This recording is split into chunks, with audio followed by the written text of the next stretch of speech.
Item 1C is the invocation. We do not have a representative of the clergy here tonight. Any volunteers want to give the invocation? From the council, from the audience? Anybody? Anybody feeling so moved? Don't all volunteer at once or I'll do it. So, okay. Please bow your heads. Dear Lord, thank you for bringing us here today. Thank you for this glorious weather. We really appreciate it. Thank you for everything we've done for the city of Saginaw and this beautiful community that we are fortunate to live in. Help us continue to do the best we can for the city and all the citizens. Bless this meeting and bless us, everyone on their way home. In Jesus Christ's name we pray. Amen. All right, moving forward, item D is audience participation. If there's an item on the agenda you wish to speak on, please fill out one of these forms. Unless it is a public hearing, then I will call for folks, but fill out one of these forms. I think it's at the end over there next to our police friends. And we would happily let you speak on any item that is posted on the agenda. Consent agenda. 2A, action regarding minutes of April 1st. 2B, request bids for city property located off Blue Mound Road. 2C, action regarding approval of resolution 2025-08 to execute all requirements for the landscape maintenance agreement with the Green Ribbon funding through TxDOT. Questions, comments on the consent agenda? If not, I'll entertain a motion. Mayor, I make a motion we approve the consent agenda as read. I'll second. Fowler, second. Please cast your votes.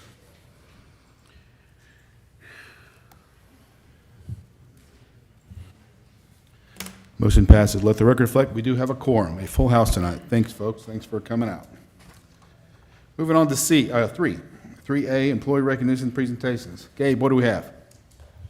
We have one presentation, but it's further in the agenda, so nothing now. Okay. That's enough. Thank you, folks. All right, 2B is Proclamation Child Abuse Prevention Month. I believe we have someone here from one of the organizations. Would you like to speak before or after I read the proclamation? It's up to you. What do you prefer? Come up here and introduce yourself, and then we'll do the proclamation. How about that? Okay, that sounds great. I don't want to cut you short on anything and allow you to, since you came out. Well, thank you for giving me an audience. I'm Claudia Gonzalez with Alliance for Children, so thank you for having me. Thank you. Let me read this real quick. So I have a proclamation, Child Abuse Prevention Month. Whereas children are our future and our greatest resource, and whereas every child deserves a nurturing family and safe environment to grow into a healthy, productive member of the community. And whereas child abuse is one of our nation's most serious public health problems and threatens the safety of our community. And whereas in Tarrant County, 4,719 children were confirmed as victims of child abuse or neglect in 2024. Whereas the Alliance for Children provides trauma-informed services to over 3,025 children in 2024. Whereas finding a solution to prevent child abuse is a community responsibility and depends on the involvement of all citizens. And whereas effective child abuse prevention, investigation, and treatment programs succeed because of partnerships among public and private agencies, schools, religious organizations, medical services, and the business community. Now be it therefore resolved that I, Todd Flippo, Mayor of the City of Saginaw, do hereby proclaim the month of April 2025 as Child Abuse Prevention Month in the City of Saginaw. And I urge all citizens to work together to help reduce child abuse and neglect significantly in the years to come. Witness, I do set forward my hand, April 15th, 2025. Thank you very much. I think we have want to do a photo op? Let's do a photo op.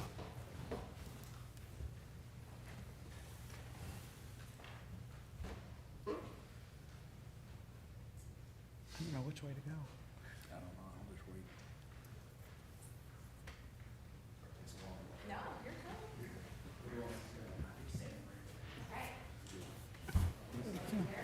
It's them, not us.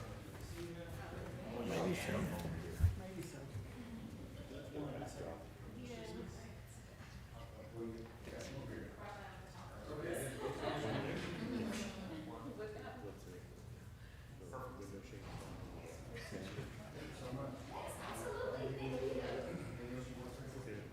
I'll be happy to, and I know we do this once a year. You want me to speak over here?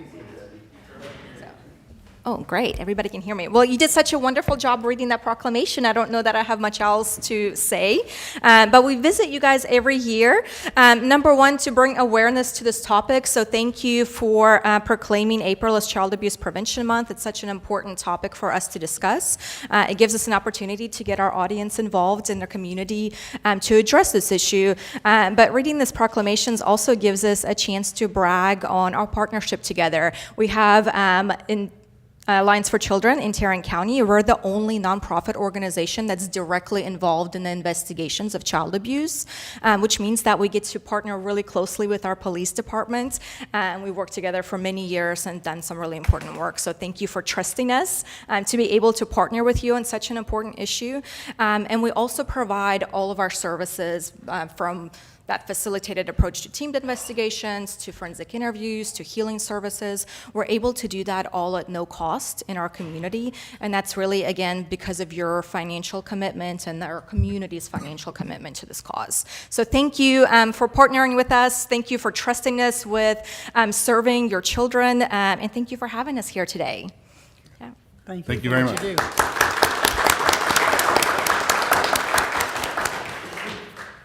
Thank you so much. Great work. Item 3C, discussion regarding warehouse development on Spring Hollow Drive. We're going to start with Nathan Goldberg. Nathan, you want to come up? Come on. Yes, sir.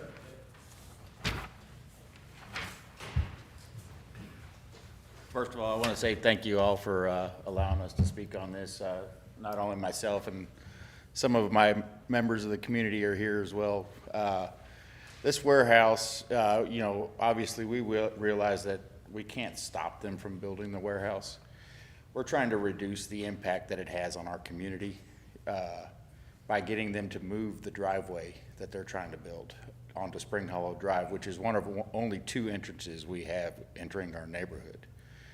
Not only that, since they placed the sign, I've seen my house value drop almost $80,000 when they placed the sign. So I'm just imagining that I live on Spring Hollow Drive, that somebody coming to buy my house is going to drop and say, no, I don't want to drive down there, I don't want to live down there, and I can't sell my house now, right? Not for what I would want for it. The other issues I wanted to bring forward is the zoning of the property that they're trying to put the driveway on. It is zoned community commercial, right? In the zoning laws, it says that freight use or heavy trucking is not permitted. That's what it's being used for, heavy trucking to get to the warehouse. That in itself should have stopped it. That community commercial is zoned so that it creates the buffer from the light industrial to the residential so that it reduces the impact on the residents, correct? So that's where them using that land, sure, if they want to put a gas station or a school or something that services the community on it, great. But using it as a freeway for an 18-wheeler to go in and out of one of only 2 entrances, which we can't hardly get in and out of right now because of the trains. Now we're going to limit ourselves to 1 entrance, which is going to make it that much harder on the fire department to respond to us, the police department to respond to us, anybody else that needs to get to our house or trying to get out on time. I mean, just the construction alone has made getting out of the neighborhood sometimes difficult. So with that being said, I know I attached, I don't know if they can see it or not. Yes, I attached everything that I'm speaking to right now that shows the zoning, what's permitted, what's not permitted. And then there's also the zoning map that shows that it's permitted there. And if you go through it, I highlighted everything that pertains to community commercial that's permitted and not permitted. And heavy trucking is definitely not permitted. I don't know how it got through on the city to be able to do that, but that is definitely, in my interpretation of the zoning laws, not something that should have been permitted. I mean, you're impacting basically 250 homeowners. I mean that, and I have several members of the community here that are not happy about it. And, so we're just asking, not that you stop building the warehouse, right? But the warehouse use a different entrance. That property does have frontage road on McElroy. Why are they not using the frontage road on McElroy that they have? Or petitioning the railroad to do a crossing and get a crossing put in that takes them to an industrial road on Burlington. These are things that, if I work in construction, I design plans all day long. if I was designing this, it would never have been allowed to impact the resident. Even as the builder, they should have said, hey, we're going to impact the residents here. To reduce that, we need to try and spend a little extra money, get the railroad crossing, and now they're on Burlington. They have a huge frontage along that railroad. So, I mean, I do railroad crossings all the time. Sure, it's a little costly sometimes, but that's something that the railroad's open to. They'll take your money. So, that's so, I realize, and they're pretty well into the project as far as tearing up land goes right now. And they've even torn up some HOA land that they haven't repaired yet. So, you know, there's things that we're just not happy about it. And it's, you know, we're seeing it as a loss in our home values, our taxes. And we're really just kind of wanting to get the entrance moved so that the reduced, I guess you could call it reduce its impact on our lifestyle, right? A lot of us, we decorate that entrance for Christmas. You know, it's like I said, one of two entrances. So it's you know, now you take it away and you park 18-wheelers on it. What happens when that 18-wheeler misses its turn and goes down into the neighborhood? There's nowhere in that neighborhood that 18-wheeler can turn around. You know, so. Oh, go ahead. Yeah, there's a lot of us from the neighborhood here, and I mean, everybody would like to speak, but you know, I'm just one person. Brack knows I'm very boisterous when it comes to something that's, you know, concerning to me. So I'm just trying to get the city council's involvement, and maybe we can push the builder to move their entrance off of Spring Hollow. That's pretty much the point of why I'm here tonight. Thank you, sir. Bren, you want to respond to that? I know our attorney's can discuss. I'm happy to Legal. comment on the legal issues. I'm in full support of the concept of working with the property owner to see if there's some sort of mutually agreeable solution that resolves all of this for everyone. Obviously, it's an unfortunate situation, but I mean, legally, the driveway itself is not part of the land use. Just as, you know, a warehouse is industrial, when the Amazon truck picks up the boxes and then pulls into your driveway, that doesn't make your driveway any legal use of zoning on your property. So, and the second issue that I think is the most concerning, there is case law that supports the concept that if the city denies access to the only contiguous and adjacent roadway, public right-of-way that is available to them, and does not allow them to access the road, that could constitute a regulatory taking, and the city would have to compensate the property owner for the fair market value of the property in terms of damages. We cannot require that they negotiate, purchase, and acquire access across a third party's property, whether it be the railroad or another private property parcel owner, as a condition to allowing them to operate. So they have the zoning entitlements, and so we would have some real exposure if we said you're not allowed to use the only point of access on your property. And we're not going to be able to say that the driveway itself is part of the land use. Now, if they spilled over and their actual operations occurred on that commercial piece, that's a clear violation of the zoning ordinance. They have no entitlement there, and they've obviously done the calculation to determine that it's not going to be cost prohibitive for them to acquire two parcels, or it's a single parcel but bisected by zoning, and not enjoying the commercial aspect of the zoning on the other parcel.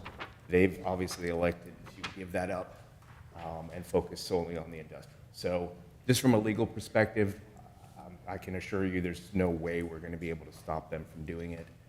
Now, with that said, I'm happy to look at this gentleman's research. I have your code up currently, and I did a word search for the word trucking, and it has 0 hits. So I'd be very happy to see what was uncovered, but that's, we have no legal basis at this point. It's really only if we want to attempt to facilitate some sort of mutually agreeable solution that would involve, you know, crossing third-party property so that they have access in such a way that's not detrimental to this neighborhood.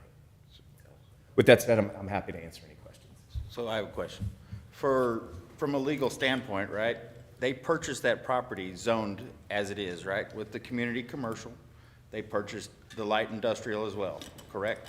So they knew that they were landlocked when they purchased that land, right? So, yeah, so those are all facts that I'm not aware of. So I don't know what they knew. I don't know what Well, it was- evaluation that they made. It was zoned that way before they purchased it. I'm happy to concede whatever facts you think are present, but what I can tell you is that's the only contiguous and adjacent access that they have to a public right-of-way. Well, they also have the frontage road on McElroy, Then I'll, which is about 50 feet of frontage road on McElroy. I'm happy to defer to staff on the logistics of it. They simply have to be allowed to have access Right. to the roadway.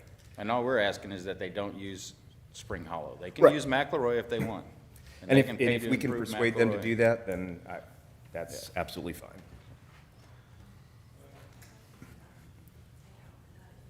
Yeah. I do have a question. I mean, this is way out of my wheelhouse, the zoning stuff. So, I mean, we really, really depend upon the experts of the city here. I know I do on council. Sure. So, I mean, I need somebody in the city, whoever that is, to resolve this discrepancy in the zoning. If it says light commercial and in there it specifically specifies there can't be semi-trucks, then somebody's gonna have to explain to the city how this got approved. So I don't know if the zoning says, I'm not expert, but I depend on the city to state that. Right, and as I said, I'm searching as we sit here, and I can't find the word trucking it has 0 hits in your entire. Commercial, okay. That's the clarification I need. I'm happy to look at it, but if that is a land use, then that's talking about the operation of a commercial freight facility on the property, not the use of a roadway. Every time a truck comes from an industrial site and it's loaded with industrial goods and it's on a private driveway or a public road, it doesn't carry any legal industrial zoning aura with it wherever it goes, right? That's all just part of the transportation. That is not part of the activity that is associated with the land use itself. But it's basically blending flags. But if they got semi-trucks going in and out, and that's what they're loading and unloading, it seems like to me that would be, again, So the loading and unloading has to be done on the industrial parcel. okay. But the use of the driveway, just like when Amazon uses your driveway, that's not engaging in industrial land use. Miss, Here, hold on, let's, one at a time. You want, Susie? you have Mr. something? Mayor, yes. Please, go ahead, Susie. So within that packet, there is a graphic that shows the split zoning for this parcel. So the top portion is single family, and that's the portion that's I'm closest. bringing it up here because I don't know about others, but mine's not working. So You just started whatever you're again. talking about, Push your back bring it button. up on the screen so everybody here can see it. It's the Falcon response letter. The zoning map's in my documents that I provided. If But you if we're pull gonna up, talk about something, citizens are here and citizens are on, they should see it, so we should be it should be showing. the third attachment that he attached, the third. Page Yes. 22 of the packet. Can you zoom in a little bit? And then actually, I think there's a graphic on top of that. Can you go to like the, Susie, is it this one? yes, Page 22. yes. And sorry, I have used Word, so it's different on each page, right? So this is the plat for Falcon, and as you see, granted, again, disclaimer, the lines are not perfect. I am not a GIS engineer. I used Word. So give or take, those are the lot lines for each zoning. If you see the top portion is SF3. So if the developer wanted to build any type of house within that SF3 zoning, by right, they're able to do so.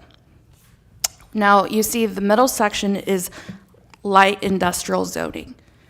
And the yellow boundary highlights the actual building where the use is participating. So the developer is only using that yellow box to actually conduct business for this light industrial usage. Now, the bottom portion is labeled CC zoning, and that is currently not being used for any usage as described in our code of ordinance and in zoning law. However, they are using the driveway through that zoning on Spring Hollow, and then their parking lot is a little bit on CC zoning and the light industrial. However, when it comes to parking lots and any drives, those aren't uses per our definitions. What they are, it's just paving, right? So in order to get from point X to point Z, you have to have paving. We have public roads everywhere, some are private, but the use itself, Target isn't conducting business besides, I guess, with the drive-bys, the drive-up spots, but they're not conducting the actual commercial business outside of that, right? And again, kind of give or take, again, with the yellow portion, that's where they're conducting the actual industrial usage. And so by right, they are allowed to use that LI zoning. Does that answer that portion? Or does anyone have any questions? Yes, sir? So if I understand you right, if they decided that they wanted to build homes in the SF3 and they put a road that went through the light industrial, that would be completely within their rights to do. Yes, as long as they own To the same access property, yes. the- If, Okay. to play devil's advocate, if the SF3 zoning were a different property owner, then they can request a mutual access agreement from the Falcon developer to access that same road. So basically, property owners have rights, and the driveways are one of them.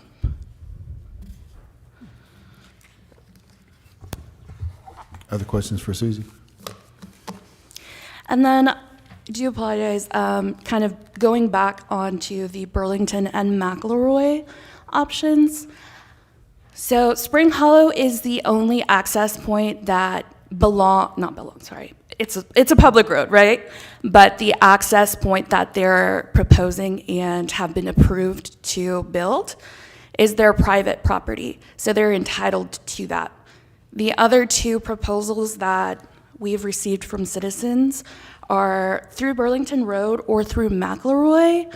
McElroy wouldn't be a viable option because the drive approach that is existing on the closest to the CC zoning belongs to a different property owner. And so there are certain laws, and engineer can kind of calculate, I think it's within 200 feet, you can't build a different drive approach, but please correct me if I'm wrong. Yes, the spacing. So logistically, I think the gentleman said that it's only 50 feet, so it would be less than 200 feet. So that's automatically not plausible. The second would be Burlington Road, and of course, that's BNSF/Santa Fe property. There are two existing tracks, so that makes it difficult to build a grade leveling? An at-grade, sorry. An at-grade connection. Additionally, it's a very thick railroad track, and so that would cost millions of dollars. In addition, BNSF is trying to minimize the options for at-grades because they're obviously more dangerous when it comes to railroad crossings and the public going through that. So in order to protect the community, that's something that they've kind of tried to limit as much as possible. I asked our construction inspector, who has many years of experience as well in Saginaw and in Fort Worth. He's worked very closely with BNSF in Santa Fe, and he thinks it's very highly that would be nearly impossible. And additionally, It's something that developer can request, but it's going to cost them millions of dollars, and it may not even be approved by a different entity. And it's a different waiting process, it's a different permit process. I believe Mr. Johnson is here as well, so he can discuss a little bit more about their stance on some of that financial. But as far as what I've heard and kind of navigated through the options, there are significant limitations where it's nearly impossible to have a different access point. So the only viable access point is through the property that they already own, which is on Spring Hollow, which again is a public road. Now, I will say that the developer has been working with the HOA president, Mr. Alex Ward, I think. And they've tried to talk about some of those issues and concerns that some of the HOA has been having. And it appears that they're being able to have amicable conversations where, some damage had occurred within some easements. They've proposed corrections, and the developer has shared interest in discussing the existing survey to discuss property lines, because that's another issue that has been concerned lately.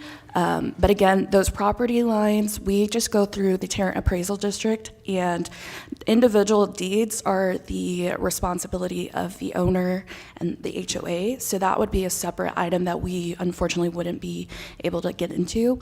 But I kind of just wanted to provide some of that feedback as well. But I do know that they've been in coordination, and I don't know if he's in the audience as well. But I think Brock is looking at him, so I assume yes. But as far as that, that's the information that I have. I don't know if y'all have any questions in regards to any of that, or if anyone else wants to piggyback. Yeah, any questions for the Susie? audience. While Susie's up there, any questions, council? Or anything you want to add? No, I don't have anything further. Thank you. So if I understand right, with our research, getting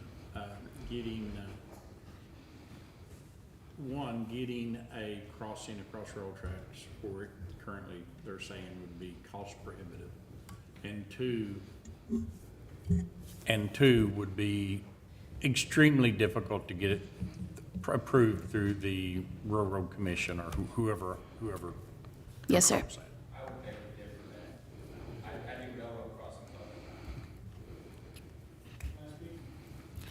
Well, hold on just a sec. And I would love to have some more forms. Nobody filled any forms on this topic, but I'd love to have, anybody who wants to speak, so please let us know, but after Susie's done. Anything else for Susie while she's up here? I'm going to let her go before we have any more questions for her. I do have a question. Yeah. Is this the same developer that came to us, said they were going to reinforce this interest off of Spring Hollow? Because I remember we had a long discussion. We had a lot of concern, the council had a lot of concerns about this several months ago. They said they were going to reinforce it, and then we asked if they were going to repair it again after they left that entrance off of Spring Hollow. That is part of the project, to tear that paving out and thicken it. Yeah, for so truck traffic. we had a lot of questions about that then, a lot of concerns, and it sounds like our concerns are coming to fruition. Mr. Mayor, Councilmember Bighorse, I'm not too familiar with that, but probably Director Newsom is. But I do want to say that this item did come before the BOA back in 2022 for a variance request. Essentially, the boundary line between the LI zoning and the single family, which is where the Spring Hollow neighborhood is, they were trying to request to not build the fence line to separate those two, but the BOA reiterated that they had to, so that was the final approval. But as far as I know, in regards to just planning and zoning, that was, and I'm sorry, BOA is under the building and inspections, but that's the only case that we've received personally from that side. But again, I think Mr. Newsom can elaborate more on that discussion for the council. Randy, you want to add some of the history? We did have that meeting, as she said, and that was a big discussion. What about the road conditions in the future? And they agreed they're going to trout from a certain point on Spring Hollow all the way to McElroy, and re-thicken the concrete, redo everything to withstand truck traffic. Used to be what you put on the road surface. It was a long discussion. So that still will happen? Yes. It's in the plans for them to That's do. right. And Hey, hold on, just a second. Let's one at a time. Susie, go ahead. Yes, Mr. May.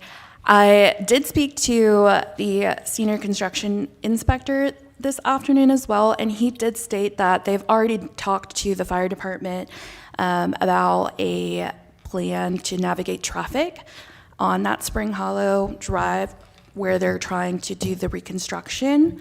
They're going to keep 2 lanes open at all times, and so it's never going to be completely shut off. And I think Yep, Brad, go ahead. Did we do a traffic impact analysis, and was it determined? We did a traffic impact analysis over there, and it didn't warrant the signal. Do you know how close it came? Was it on the border, like I don't believe so. It was, within the? I don't know off the top of my head, it was 3 years ago, but I know it didn't warrant it, so. Yeah. I know we even projecting future, it didn't warrant. So I don't believe it was that close, I don't think it was. Mm-mm. Dang. Okay, thank you. Any other questions for myself or? Okay. Or Hold on, if you're done, Susie? I am. Okay, you can come back up, Mr. Goldberg, you can come back, don't ask questions there, everybody talk to the microphone so everybody can hear you. I want to make sure everybody can hear everything, please. So here's, from their plans, right, on that commercial zoning, they're planning on putting a sign up, right? At that point, that means that commercial business is bleeding over into the community commercial, right? They're not just gonna have a road there. They're gonna have a sign there that says, here, this is where we're at. That's bleeding over into the community commercial zoning. I don't think legally that's the case, right, Bren? No, it's not the case, but I mean, if the solution is that they have to remove their sign, I don't know if that really gets. Removing the sign is gonna make it even that much worse on the neighborhood, because now the trucks are gonna blow right past it, because it's not gonna be visible, even when they build their roadway there. It's not gonna be visible.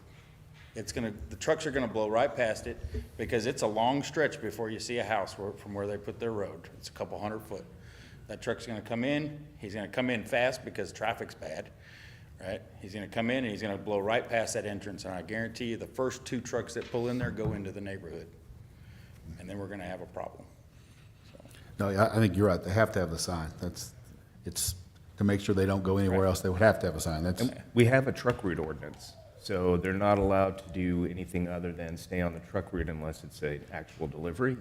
So we could cite the truck if it entered into the neighborhood and went all the way through. When it runs over a kid that runs out because he's not paying Okay, attention to a truck, is the city gonna take responsibility for that?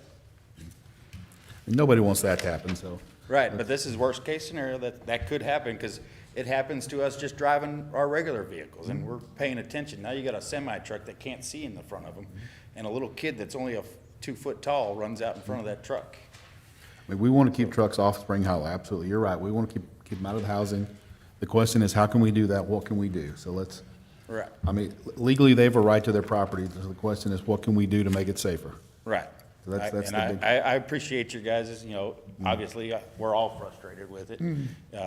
It's a big inconvenience to our neighborhood, the safety of our kids, the safety of our families, the safety of our property.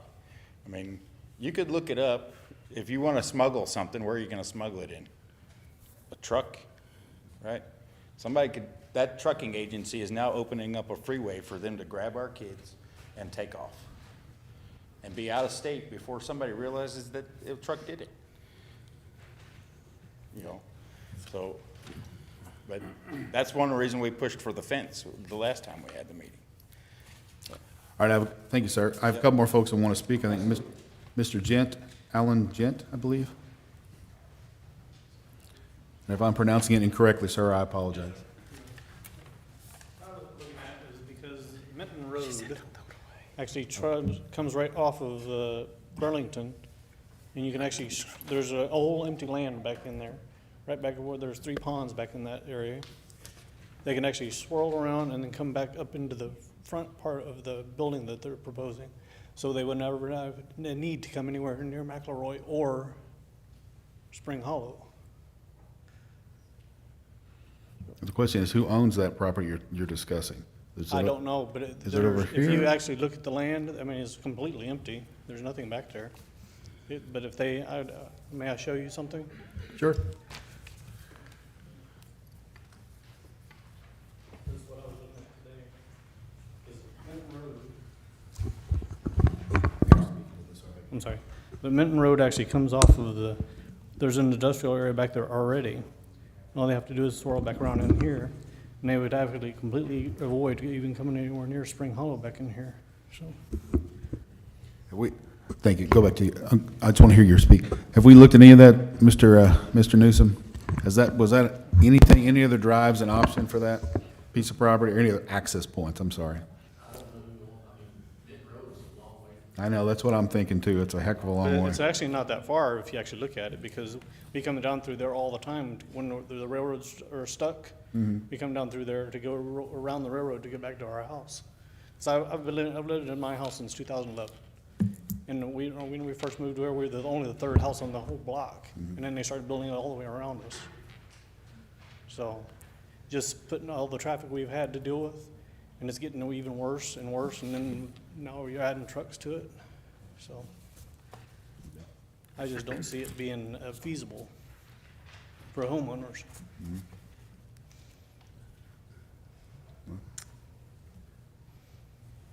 Yeah, I'm sorry, I'm thinking of what other options we have as a city, what else we can do. Brett, do you have a question? Go ahead. Would there be a way to restrict the size of the road, put in and I'm thinking completely just off the cuff, but what if something like a median or a monument or something that kind of necked down the road after the entrance, so that you're only having, like, it would be more obvious that it's not for an 18-wheeler to drive down, because they would literally knock over the monument to get past it, but still wide enough where you could have the regular traffic go through. The TIA did recommend that there be signs placed right after the access that say no through trucks. And I'm reading also no left turns, but that wouldn't make sense for that one. That must be a different street. So I think chicane is something that we call where it necks down with raised medians, or bring in the curbs. I think that could be possible, make it more of an entrance. Another thing to take into consideration is Spring Creek runs right through the property line going into Spring Hollow Drive. And I don't know what the weight limit on that bridge is, but if you get enough trucks going across there, you're gonna wind up collapsing that bridge, so. Yes, go ahead, Cindy. I'm looking at the graphic that's displayed on the screen, and up over in the southeast corner, there's that little flat segment, kind of at a 45-degree angle, L4, at least that, or L5, excuse me. Is there any way that they could reroute that road closer to McElroy rather than right off of Spring Hollow? Would that help alleviate some of the problem? Because now you've got...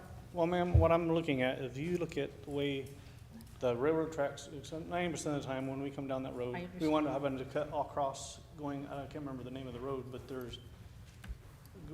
there's 2 entrances going into Spring Hollow, and, or Spring Creek.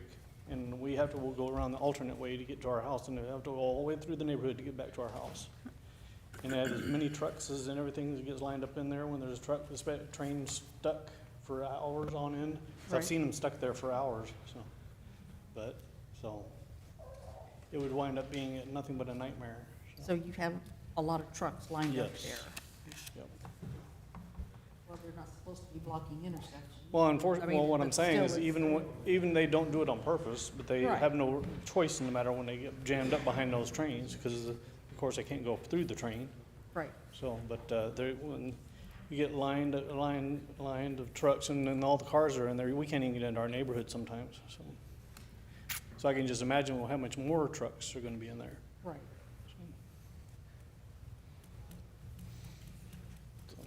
Any other questions, Mr. Gant?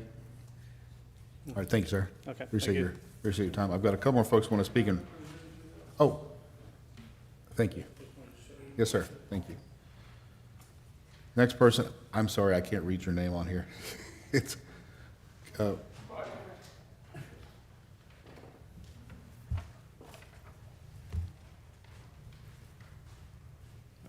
know. Yes, sir. Good evening. My name's Cesar Guerrero. We moved to Saginaw because I felt that this was a city that was going in the right direction.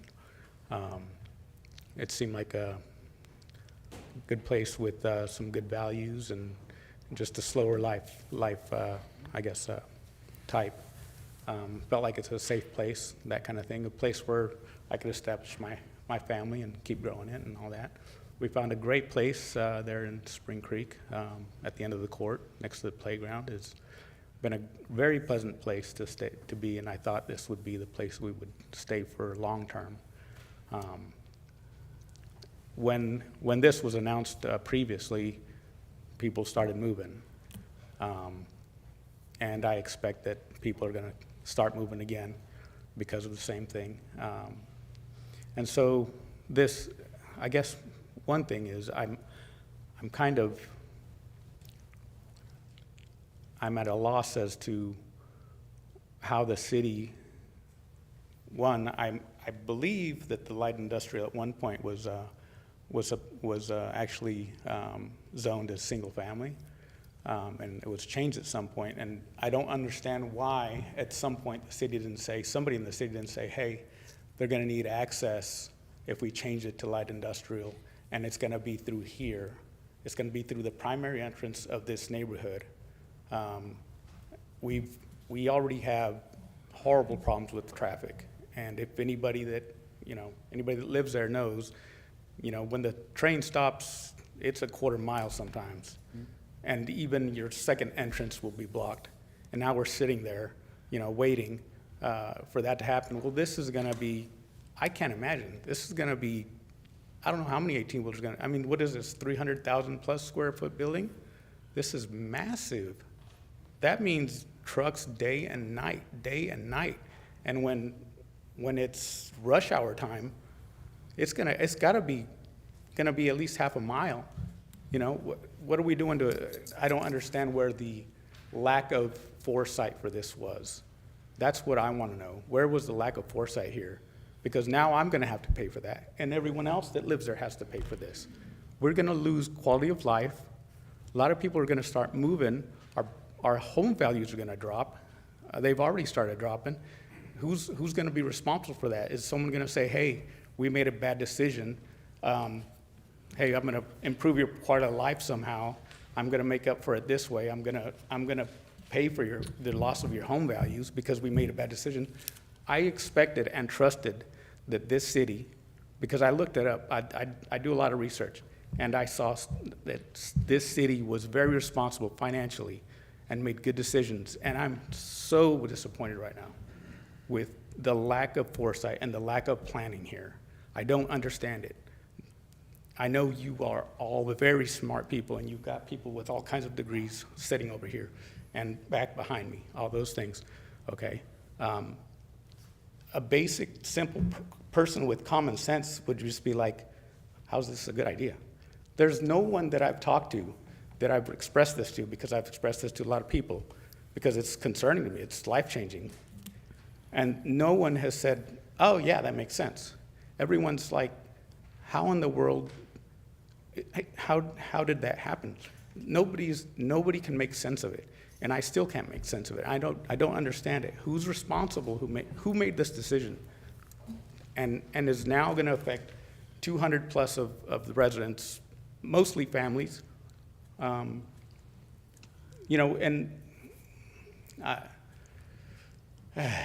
Sorry, I'm quite frustrated about it. This was the house that kind of a dream family home for me, okay? And it seemed to be the perfect place.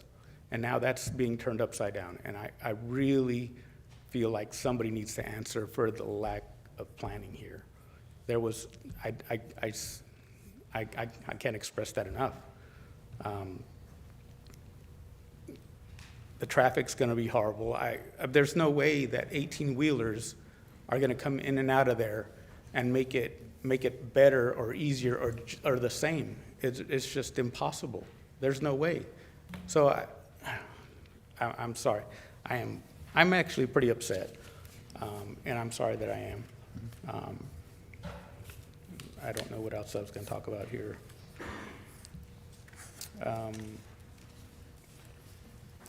I hope that we can find some type of solution, because it's kind of like, if I mess up something at work, I'm responsible, and I have to answer to someone for what I've done.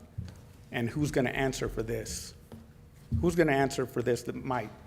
I am stressed about it, my family's stressed, I've thought about moving. It's not cost prohibitive. Talk about the city or this commercial building having problems because it's gonna cost them. Well, what about us? The 200 plus homes? Who cares about us? Doesn't seem like we have a voice here. The only voice that we've heard is no, no, no, it's not changing and it's done. That's all we've heard. And that's not acceptable to me. How is it? Ask anyone in the city, does this make sense? There's not gonna be one person that says, yeah, that's great for the citizens. That's especially great for the local citizens. It's not. It doesn't make sense. And I hope that somehow, because I know that city I'm sure that there's legal reasons and all those things, but cities have ways to try to help their citizens and maybe try to press these guys to do something better for us, because we don't have a voice. And I appreciate the mayor actually putting us on the agenda, because it sounded like nobody wanted to do that. And I really appreciate that we have a voice right now. And thank you for hearing us out. No, thank you, Mr. Guerrero. Mayor. Yes, sure, Cindy. I understand these ordinances and these zoning laws and all this thing are in place, but, I think at some point in time that we need to learn to use some discretion. I know we've had problems with another developer not located too far from here, and Councilmember Falegi has had a lot of experience with them. And I know we've had a lot of success in the past with some of the council members sitting down, talking with people along with staff. Is this something, Randy, that you think that we could probably do in the very near future? As far as, Trying to come up with a viable solution? we can talk with the owners and developers and see if there's any solutions that they have on their minds. I Are would they like to see a couple of the citizens join us and outside of the HOAs or POAs or something. Because solutions can be made, but if nobody talks, nothing's going to happen. Yes. And I'd like to sit on one of those meetings. Councilmember Bighorse, excellent question, and with the gentleman who discussed those questions in regards to how this happened. So I've been here just for 5 years. In my time, this has already been zoned in this manner. I tried to do some research in regards to when this zoning kind of occurred. It's been in place at least 10 plus years. So when the owner of the property, and I believe it maybe it's either Spring Creek LLC or Spring Hollow LLC, I'd have to check that, but it's one or the other. Again, property owners have certain rights. The state of Texas enforces those rights and allows them to have certain rights when it comes to zoning, usage, and how they develop their property. So we do have some limitations when it comes to that. If something is zoned by right, we can't tell them, hey, you have to do this or that, within reason, right? Again, it goes back to those city code. When we reviewed this, our engineer and the rest of our development review committee tried to weigh out the options and what the developer was comfortable with.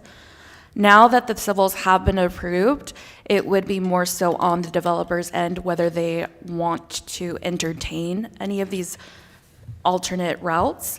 I spoke to the developer, and there's just no viable route that would make sense for them. And again, I believe the developer is here, so they're more than welcome to discuss on that end. I don't want to speak for them, but just providing that information. But we're more than welcome to, if they want to entertain a conversation with the HOA president or any of the other representatives, the developer and us, we are more than welcome to entertain that. Unfortunately, I just don't legally think that they are obligated to do anything just because the civil plans have been approved. Okay, so But I will refer to City Attorney Meredith on that.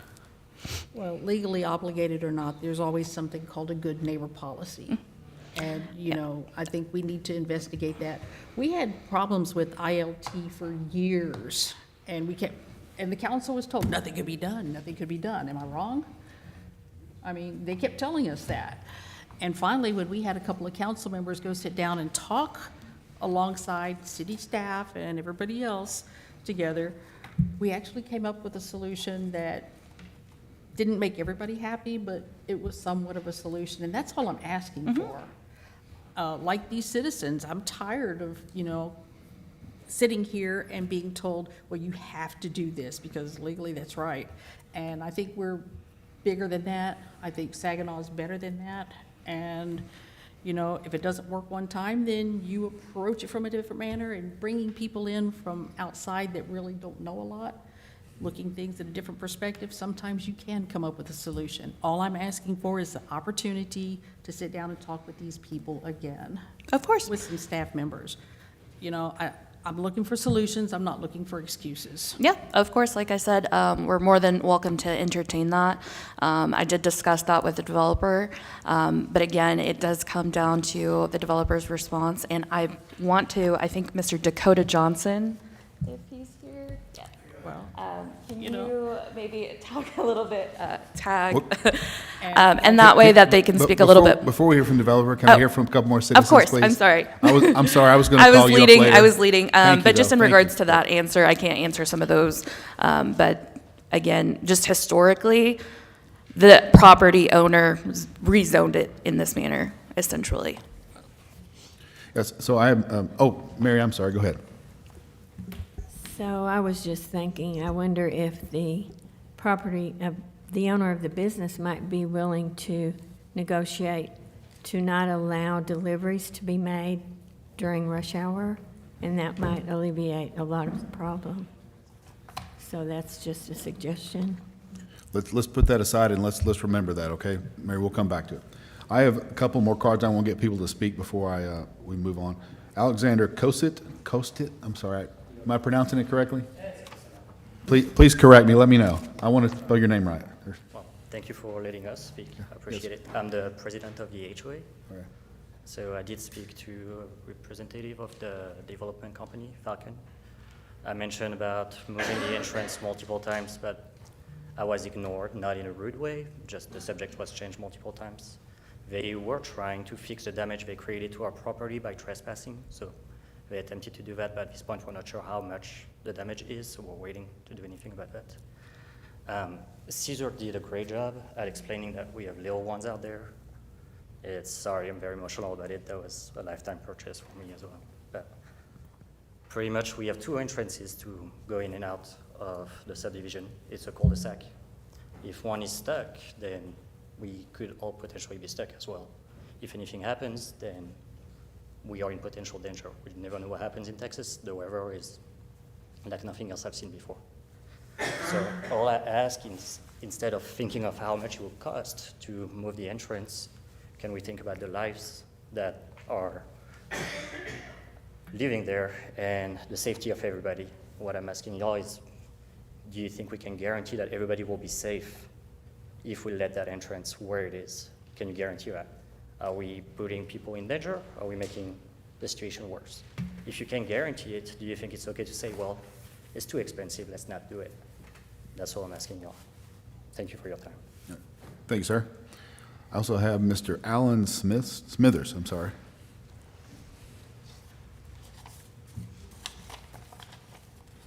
Don't let me throw those away. Good evening. Thank you for having me. Yes, sir. I just want to bring up a couple of things. Oh, I'm sorry, one second. The first, I'm a former truck driver. The road's too small. Where they're current, I don't know what the design plan is, but the road is too small for a 53-foot trailer plus the tractor or the truck. The young lady was talking about relationship, or we're talking about relationship between the developer and our HOA or the property owners.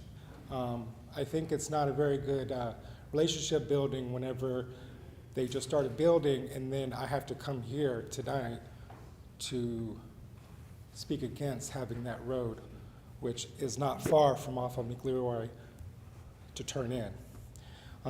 It's a safety issue, there's a traffic issue, and there's already traffic now that backs us up and makes this even hard to get home after a long day. I want to raise the issue with the city attorney saying he wants to compare Amazon and a full trucking. I've also worked for Amazon. I've done both the small shuttle vans and as a trucking. The most that they would get in terms of traffic for Amazon is the shuttle sprinter vans, which is totally different. It's apples and oranges, comparing it to an actual semi-trailer coming through on a small residential street. To the developer, when you decided to come up here or come into Saginaw and want to build, you should have known, if you wanted a proper and good relationship, that let's talk to this community that we're smack right up against, and see what they suggest. But no, they did not do that. So the young lady saying that, oh, we're having a good relationship. There is not a good relationship. They just sprung this on here, and all for profit. They put profit over the good faith or our relationship. I feel that they've jumped the gun. You know, their budget cuts in terms of, building, which I understand, got to make a dollar, especially for the developer. But I think that in this situation, they can look back at it, and if it's going to cost $1 million to put, I forget what the term was, over the railroad tracks, that's the cost of doing business, because we're talking a huge distribution center. It's going to be, traffic is going to be hell for not only our community, but for the main road. Also, on top of that, they said they want to redo the short portion of the road. Truck drivers or trucking already destroys McLeroy, and it's still not fixed. And even stuff that we're fixed that's going over the railroad tracks is already, we're not even, I think, 2 months in, and it's already starting to destroy. So what are they going to do whenever their trucks, one misses their entrance and destroys any one of our houses, or runs up into our grass? The Public Works, I know, is going to be having a heck of a day because they'll bust the water lines. I know this because I've done it. I'm not proud of it. I've actually missed turns. It's not hard to miss a turn. It's very easy. I believe the engineer talked about this like median thing.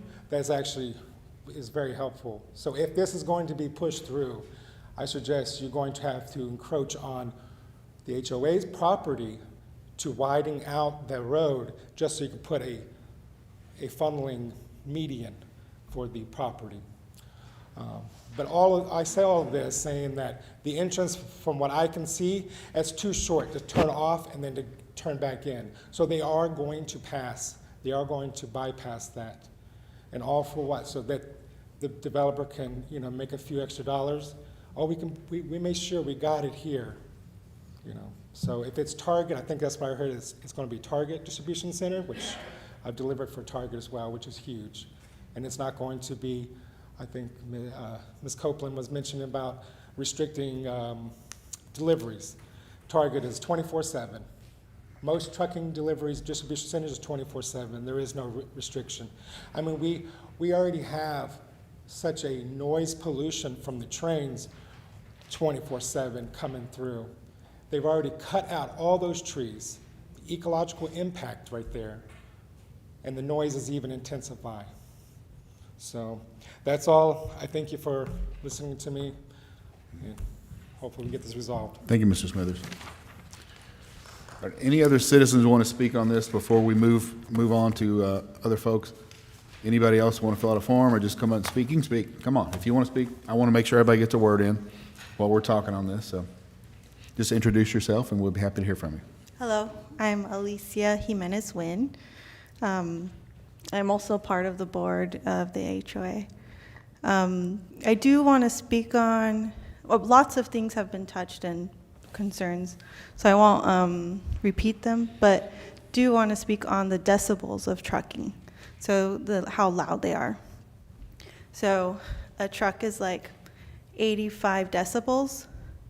A normal, loud washer is like 50 decibels in your house.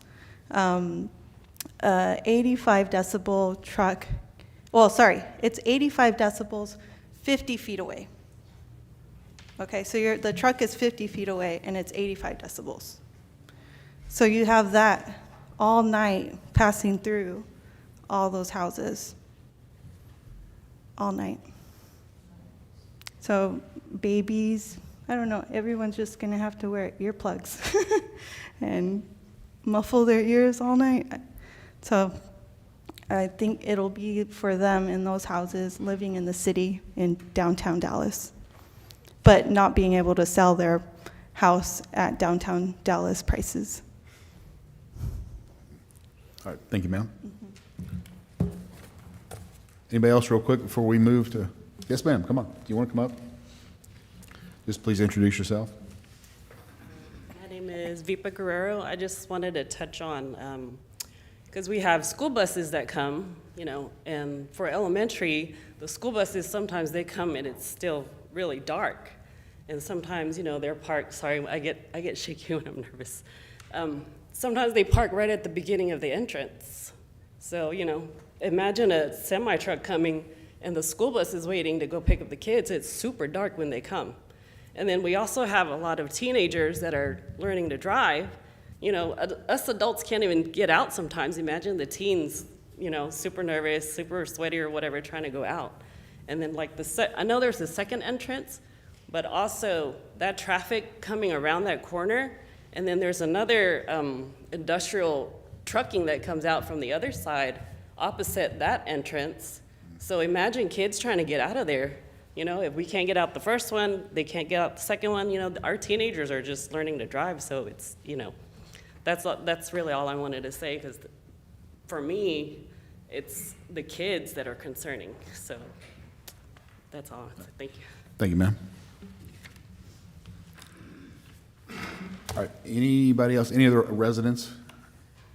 If not, can we move to the, developer, or please, sir, just come up and introduce yourself and thank you for being here.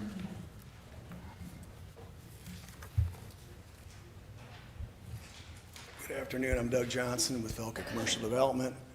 Do you have a site plan that we can look at real quick, somebody can pull up? What did you have up previously? It's okay. What did you have up previously, Pedro? That's the plan. It might have, that one plan may have had it when it was to the left of that plan, I believe. The first one you put up, maybe?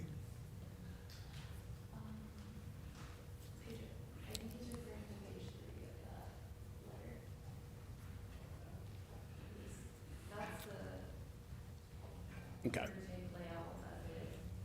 That's close. So there's been a lot of questions asked. I'm going to start out first off. Most of the city council wasn't here when that land was zoned light industrial, so y'all don't beat yourself up over it. We bought it when it was zoned light industrial 3 years ago in 2022, I believe was the time. Went through all the processes here we have to go through. We looked at alternative routes to bring traffic in. We talked about the light. We actually took the building and moved it. The trucks were facing the residential, and Councilman Sinclair worked with us, and we talked. We met a couple, 3 times, and went through. We'd meet with the HOA at that time, and I don't think the HOA wanted to meet with us at that time, and you more close than I am to that.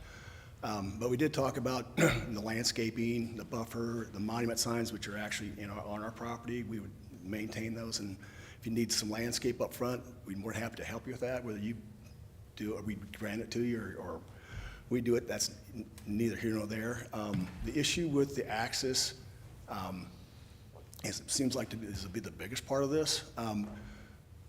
So there is a property owner between us and McElroy. We do not own frontage on McElroy. I think that'd be an ideal situation if we could work that out.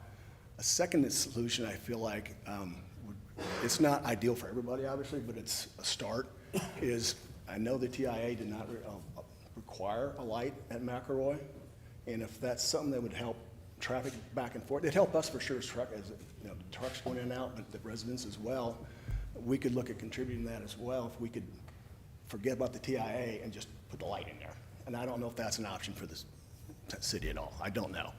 I think it'd solve a lot of problems. It's concerning, the school children and stuff. I mean, we'll put lights up. We'll do whatever we need to do to make everybody feel more comfortable. I know I'm not going to make anybody really comfortable here tonight, but I'm going to work with y'all on whatever we need to do.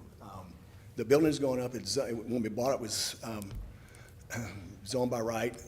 2 years ago, I know notices were sent out this neighborhood of what was going on here, and I think no one ever showed up for the city council meetings to talk about this project. And so we would never bought this land and never developed it if we had huge opposition like we see tonight here, because we're not that kind of group. We're a small property developer. We work with neighborhoods all the time, and would love to have met with you all 2 years ago, and we probably wouldn't have bought the property. I mean, we just said, no, we're not going to do it. So I'm here to help, work on problem solving. There's just only so much that I can do physically. And that's just, I can offer that. And again, Brack and I worked together 3 years ago, and met him out there. We walked the site, did some stuff, and talked about options, and then it kind of just, I think someone else from the HOA contacted me, and then they just kind of fell off. So I don't know how much I can do. No, and I appreciate you coming here. Could you clarify what kind of vehicles are going to be coming in?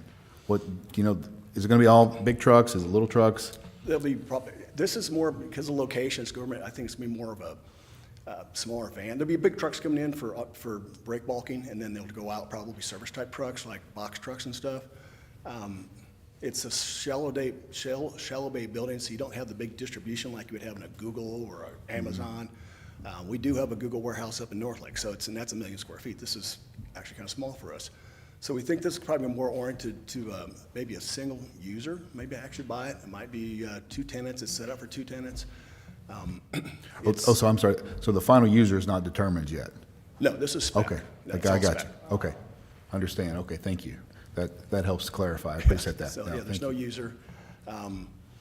And this is an institutional grade building with an institutional partner, so we can't just put anybody, Joe Blow, in this thing. It's going to have to be someone's got credit, and someone's got maybe a household name for a lot of people. I don't know yet. We don't know until we get there. And this is all we do with spec buildings throughout Dallas and Houston.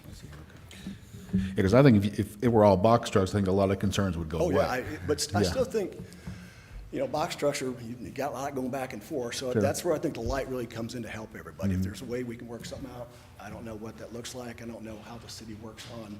I know when I go submit a TIA, usually you tell us to put a light in or don't tell us to put a light in. And this was like, you don't need a light, but I think a light would be a big help.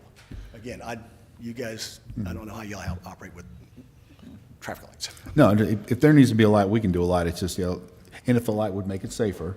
And I want to talk to our engineers to see how much we think the light would make that safer. And I don't expect you to answer that right now, but let's put that on our plate to please, We can certainly discuss it, and I have the traffic impact analysis that they did pulled up. I've been reading it. We're well below the threshold, but You can warrant signals based off safety as well, so we And, can. and I've driven this a lot, not as much as these people do, but the railroad tracks, the trains, I mean, it can get real congested off of Saginaw Boulevard. We always come down Blue Mountain because that's the only way you can get here. Yeah, Brad, you had a question? And there is, like, anytime there's a train, nobody pays attention to the fact that there's an entrance to the neighborhood. They just park right across it, and so you got to encourage them and make them think you're going to run over them to get out. Yeah. We also looked at warranting a light at Sansom, further east, that connects to the neighborhood. That one also didn't warrant, but, so I think we should, when we look at this one, we should consider that one as well as perhaps a signalized intersection for that I neighborhood. just I would don't know if that's a good completely idea, because then you agree. got trucks wanting to go over there, frankly. And this, I like to see them just focused on going in and out of here, stop the traffic, get the trucks out, get the neighborhood out, let people in and out. I think the other one, that almost encourages truckers to use the other route, I feel like. I may be wrong, but I feel like that's what's gonna happen. There's other recommendations from the TIA in the plans that I don't think everyone's privy to, which is, we talked about like the turning radiuses for trucks, so that was analyzed with your design. And so whenever they're reconstructing the portion, I think, between their access and the road, they're modifying the radiuses at both of those turning points to accommodate trucks. There's also recommendations about restriping that portion to allow for the left turns to get out of the way so that the through cars can go. All of that helps. It doesn't really alleviate the complete concern, but it's a concession that was made.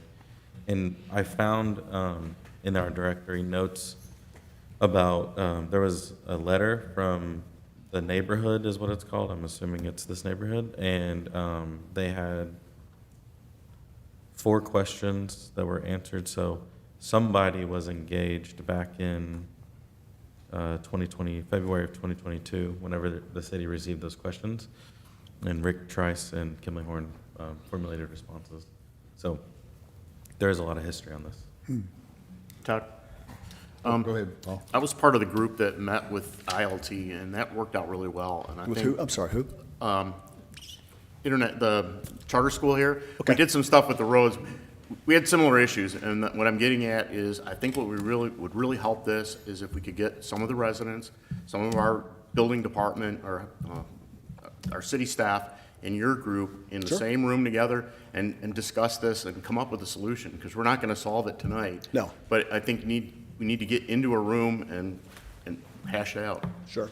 And we've got, obviously, we put the road in before you get to the creek, so we're not crossing the bridge, so there's no damage to the bridge. We did as close to Macro as we could get it. I think it's 150 feet, maybe it's 200, I don't recall exactly. But whatever it is, we tried to buy the property south of us. We're using that, actually, that's our access today we're using, so we're not interfering with the neighborhood going through off of Spring Drive. They've been very easy to work with. I don't know if they consider selling us a site. I do feel like and I'm not an engineer, I do feel like if you move that drive further down towards the railroad tracks, it's gonna make it a lot worse for cars to get in and out because it's closer to where the stoppage is of the railroad tracks. So, again, I'm willing to talk anything you wanna talk about, and we'll go through it all, and bring the engineers here, because they're the smart guys, I'm just a developer, trying to figure it out. And we're willing to work, we're willing to work with y'all. This is what it's going to look like when we're finished. We got the building facing the railroad tracks. I think the truck noise is going to be, it won't be eliminated, but it'll be decreased. And I think the railroad traffic back and forth will be decreased because you're going to have about a 35-foot wall up there blocking that sound from coming across. Again, we're willing to do, we looked at repairing that wall, the masonry wall back there, but didn't get any traction there, and so instead we're putting a wood fence up. And then we've also talked, I guess, we talked about that green space up north, that single family was on that plan. We're not going to use that if the HOA wanted that for recreational uses or however you want to do it. It has no value to us. It's floodplain, so that doesn't have a lot of value to y'all either, but it is floodplain. And I think the only access to it is going to be off that cul-de-sac that comes in. I don't know what that looks like down there. I've not been there for a while to see if you guys could access that. You do have a pond back there, I think. detention pond, or I don't know, walking pond or so, or a pond you can walk around. But again, you can put trails in here. There's, again, a lot of things we will do from the neighborhood that is not impactful for us, but it's very, I think, impactful for y'all. There's just some things we can't fix, and that's the building's going up, and it's there. But we'll work with any way we can to make this, workable for y'all. I mean, Brack and I talked 3 years ago, and it's like, let's figure something out, and then it's died. No, and I appreciate you coming in. I really appreciate you're a stand-up guy. I appreciate you coming in for this. Thank you. I knew I was gonna get beat up. No, I didn't, and I didn't want you to get beat up. I want us to work together for a solution. Let's take it like that. Let's take the emotions off the table. Let's work together, all of us together for a solution. And I appreciate you being a part of that. Great, thanks, y'all. So, yeah, thank you, sir. Any other questions for this gentleman? Oh, you can go sit down. I think we're done with you. Thank you, sir. Oh. I'm trying to get out of here. Oh, yeah. You okay? Yes, sir. So I don't know how feasible it would be, but there's Minton Road that actually comes off. This is an industrial area right here, because Burlington runs all along here. Minton Road actually comes out, and then where that floodplain you're talking about is right in here. Okay. If you could come back in that way, instead of coming off McElroy. I mean, because McElroy, this is always busy right in here. So, I'm just saying, but the only way that I saw that was actually feasible to come across, because the road's already there. All you'd have to do is set up a railroad crossing across there and then build across the floodplain and come back in here. Yeah, we can look at that for sure. Getting across the railroad track is really tough. And building floodplain might not be, you're gonna have to elevate it, so it's gonna be another, unless we're allowed to keep a floodplain, I don't think we'll be. But again, we'll look at all the options. We're open. Okay. I'd much rather not go through the neighborhood, or, we're not really going, we're going in about Well, 200 feet. I don't know if you've ever had this, I mean, I've lived in my house since 2011, because I'm almost right in that area right there. Right. Because I'm right past that road, and my house is right past there. And my house faces the wall, so, whereas actually the back of my house is to the wall. So, and then that road right there, I mean, even coming out of here, sometimes when there's a train over here, you can't get out. You have to go all the way around through the neighborhood to get back over here to get out, and sometimes even that's backed up. Right. So I can just imagine when you have more trucks in there. No, and that's why I think, a signal there would be, worst case, that'd be the best thing. I think that would be, my personal opinion, that's gonna be a terrible idea. And the reason why is because you've already got that backed up. When you got the railroad, there's a red light, and then you got a train and everything else. You'd have, and then another light. You're gonna have people backed up in between the railroad tracks and the light, so, I mean, we're looking at all options. okay, that was just something I looked at. I was seeing if there was any road that actually came across there. And that's that Minton Road actually comes to right there. And then the railroad track is right here. I guess the building starts right here, doesn't it? Yes. So at the end of that cul-de-sac. Yeah, because this is Spring Hollow Drive right here. All right, so. Can I take this? Yes, please. No. Thank you. Thanks, sir. Any other questions for this gentleman? Thank you. Thank y'all. Thank you very much for coming in. So let's, next steps, let's put together a team. I would like some council members as representatives on that team. I would like one in particular on that team, please, with your history. Thank you. So we can have 2 or 3. So you, Cindy, who else wants to be? Paul? Okay, that's a good 3. And then city staff, you 2 gentlemen, okay.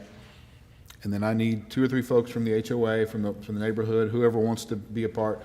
Email Brack, set it up. I'll let you drive that. Is that fair? Yeah. Brack can drive that and set it up, and we'll get together and talk. I can't guarantee we'll come with a great solution, but we're going to try. All right? Can I ask one thing? Yes, sir? That we pause any construction that's moving towards that entrance until we come up with a solution. The entrance, I don't think we can pause. I think, yeah.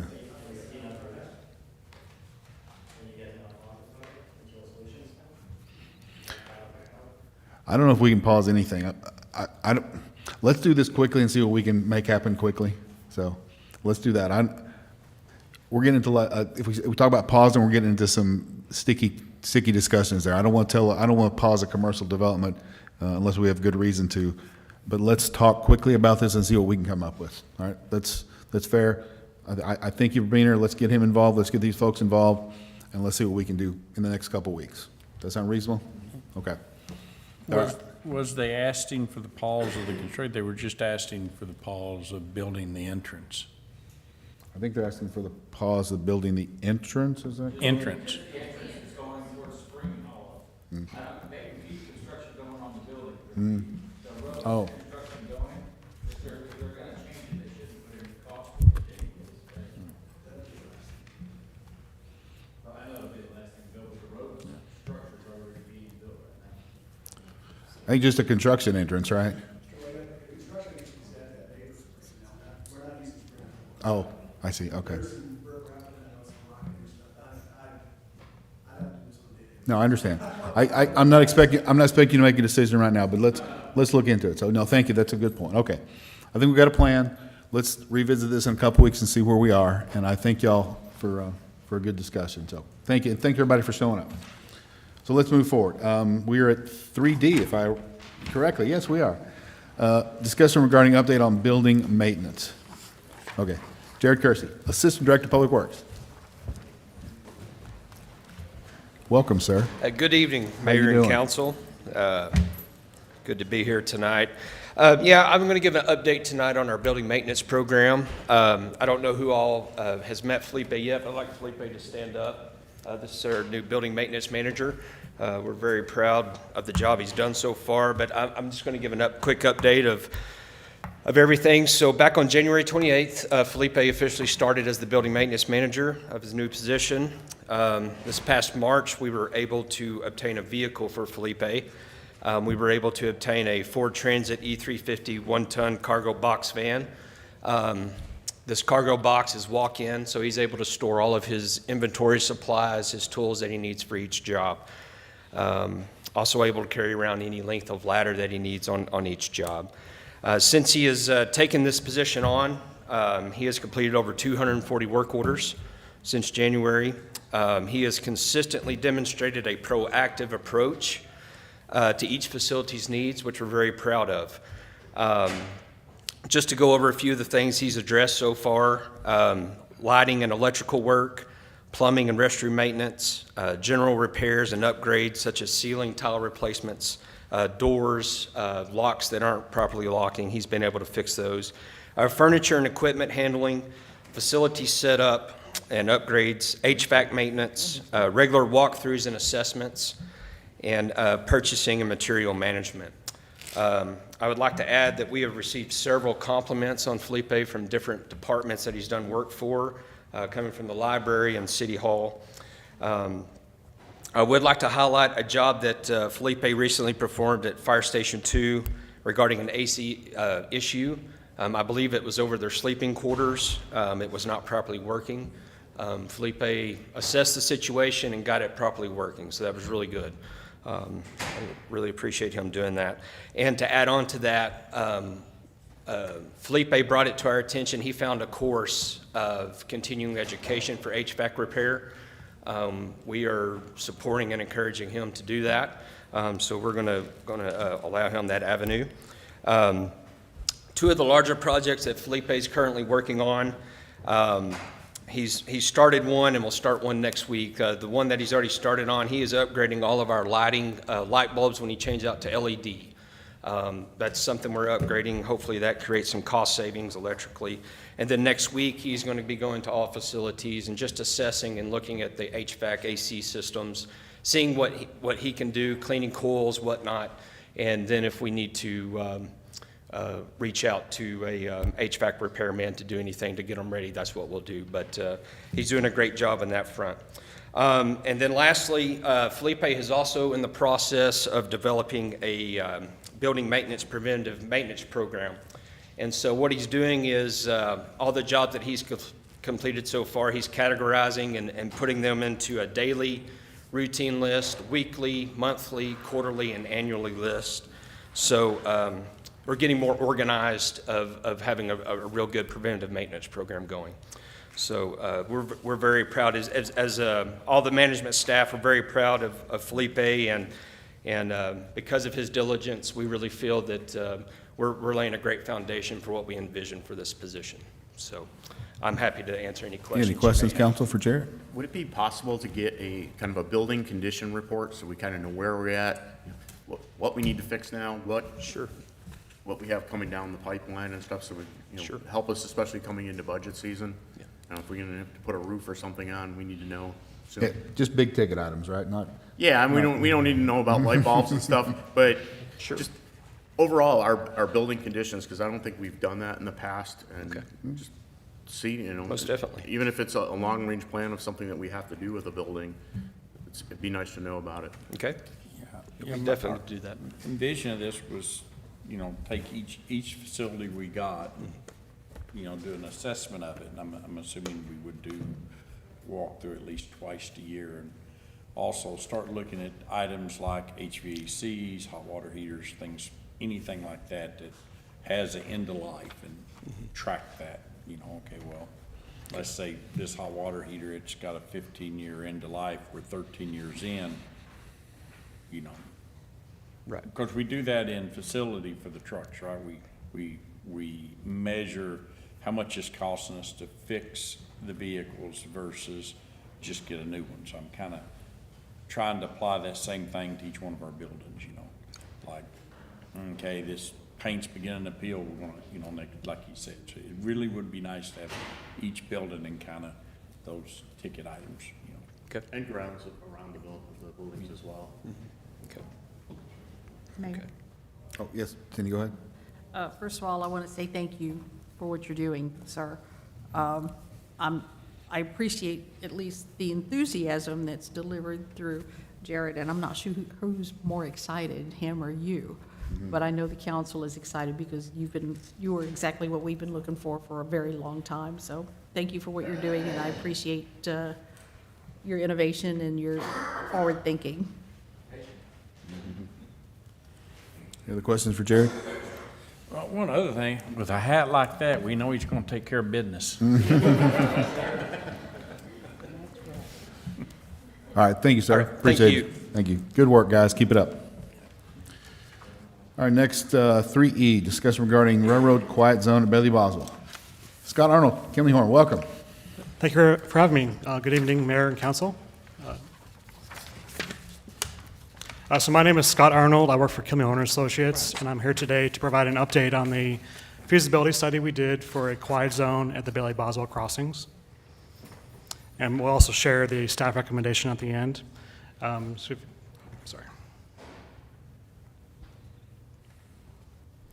So today I'm going to talk a little bit about the history of the train rule, how quiet zones can be established, discuss the findings of our study, and also our recommendation moving forward. So back in 2006, the federal government enacted what's commonly referred to as the train horn rule. So this requires to sound their horns a minimum of 15 seconds in advance of a crossing and no more than 20 seconds, or up to a quarter mile in advance, depending on the speed of the train. The train rule also allowed cities to enact quiet zones to eliminate those train horns. So some of the requirements of a quiet zone is it has to be at least a half-mile in length. There has to be safety measures installed that are identified by a diagnostic team, which consists of city, Federal Railroad Administration, and the railroad meeting on site and agreeing on safety improvements to be made. And all the crossings must be equipped with flashing lights and gates. So our study looked at these two crossings in Bailey Boswell. There's actually two separate crossings, so we have to enact two separate quiet zones. The tracks on the east side is BNSF, and the tracks closest to Saginaw Boulevard is UP. So we did a site visit to evaluate what safety measures might need to be installed. As part of the overhead or the overpass project, the majority of these safety measures have already been installed, so that's really good news.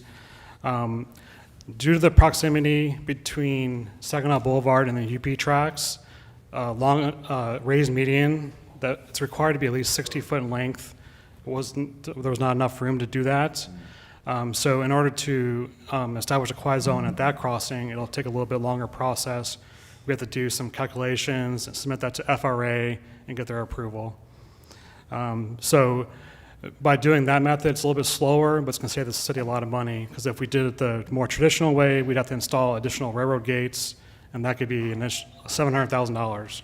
So if we go with the other route, which is minimal improvements and a little bit longer review period by FRA, it's about 65,000. So it's a significant difference if we just wait a little bit longer to establish that quiet zone. I do want to point out that if we do establish a quiet zone, these two crossings, it's not going to totally eliminate train horn noise in the area. And that's because the train can still sound it at their discretion, right? Is that what you mean? That's one of the reasons, yes. So if the train engineer sees a stopped car or a person on the tracks, no matter if it's quiet zone, they're going to sound the horn. But this map right here shows there's two crossings that are pretty close to these two Bailey Boswell crossings. Just to the northwest, there's a private crossing that's been partially removed, but it's still in operation. So trains, the red line right there indicates where the trains will sound their horns, about a quarter mile in advance on each side. That's private crossing, that's outside the city limits, so that's not much we can do right there. And then to the southeast is the Jarvis crossing. So again, the trains will sound the horns quarter mile in advance of each direction. So by implementing these quiet zones, it will make it quieter in this area, but not completely quiet. So just want to make sure everyone's aware of that. Appreciate I that. have a question. Sir, I have a question. Sure. Driving down the highway, I see traffic signs all the time, tell me where to turn off and, slow down ahead and things like that. How do the engineers know where the quiet zones are, and how do they know areas, like you said here, where the trains will sound their horns? So the engineers will have maps indicating which crossings are quiet zones, and a lot of times they'll also install signs about a quarter mile out where they would normally start sounding the horns, the little QZ symbol, Okay. so that they know this is a quiet zone, don't sound the horn unless there's an emergency on the tracks. Okay. I remember my uncle worked for UP when I was a little kid, and 60 years ago, I knew what those signs were, but I don't remember what they are today. And that private crossing, I did stop by there today, and a BNSF train came through, and they did sound their horn. So they are sounding their horn at the private crossing still, so that'll still be there. What is that private crossing? And looking at Google Maps now, is it just a oil well, gas well? Yeah, it used to be, they must have an alternate access now with the neighborhood constructed now. The aerial doesn't show that. But actually, the crossing over the BNSF tracks has been completely removed. But there's still access over the UP tracks, so.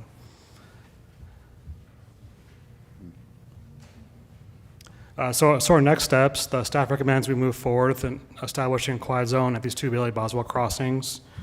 So this is going to involve entering into preliminary engineering agreements with both railroads.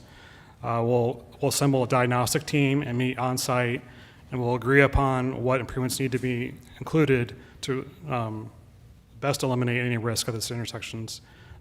We anticipate to just be signing and striping improvements, so very low cost. And we'll also prepare the risk calculations required by FRA for the UP crossing to get partial credit to establish that quiet zone. The BNSF crossing, we could probably get that quiet zone in a year and a half, but the UP crossing is going to take a lot longer. We're anticipating 3 to 4 years, but we're hopeful it could be sooner than that. And that's all I have. If anyone has any questions. Any questions for Mr. Arnold? Yeah, Cindy, go ahead. What sort of cost are we looking at for this study? What sort of cost to the city? For the quiet zone establishment? Yeah, For the quiet zone study? the study's already been done. That's what he's. Yes. And establishment of the zone as well? What was the cost of the study, and what are we looking at for? Our study? What was the cost, and then what are we looking at to establish the quiet zone? Our study was $3,000. Okay. And the cost to establish the quiet zones, we are estimating the preliminary engineering agreements with each railroad is about $50,000. Those are reimbursements. That's anytime UP is working on this project, they're charging towards that $50,000. So at the end of the day, we could get a credit back. We just won't know until the end of the project. And then as far as the improvements that would be required, we're estimating about $15,000 per crossing for signing and striping improvements. So that's 65,000. Yeah, 65,000 per crossing. Times 2, yeah. But that's on the high side. But we won't know the exact scope of work until we have that diagnostic meeting. But that's what we're estimating right now. Gotcha, okay. And I want to remind everybody that when we designed Bailey Boswell several years ago, we designed it with a quiet zone anticipating a quiet zone. So it should be limited amount of work that needs to be done, well, limited. Some work needs to be done, of course, but we designed that and we thought about that many years ago and tried to at least get it toward there as much as we could. So that hopefully helps with some of these costs. Any other questions for Mr. Arnold? I do have a couple of citizens that want to speak as well, so. Thank you, sir. Good information. Thank you. So I have two cards for this one. Del Torres.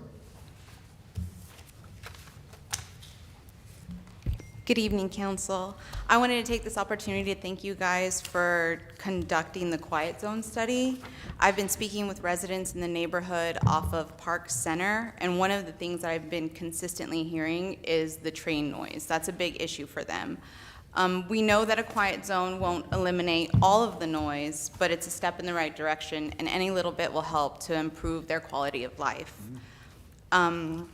Also, we talked about other methods that could help cut down the noise, like landscaping. We can do landscaping as well as windows to help eliminate the noise. Now, I know with the approval of the green ribbon funding that we just got, I would like to ask that the council takes that into account when planning the landscaping down Main Street. And also after hearing the discussions today, taking into account the noise that's going to be coming from that warehouse as well. So thank you for listening. Thank you, Del. Also have Mr. Sagona, I'm sorry. Kenneth Sagana.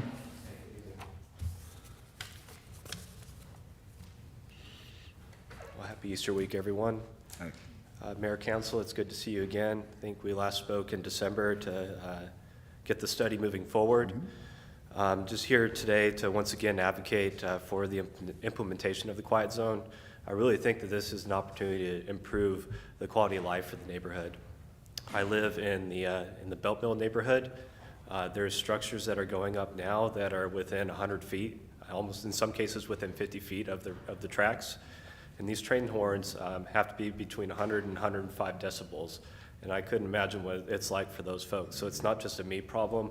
I feel like this is a positive impact for the entire community. And I think as we've heard earlier tonight, I feel like the city's constantly finding ways to balance industry and economic development with a growing community. And I do think that the two can coexist. And this is perhaps one method that we could pursue. Selfishly, I'm looking at it from a real estate perspective. Homes that are within a quarter mile of a crossing are typically 5 to 10% less in value than homes in a surrounding area. So there's a benefit there too.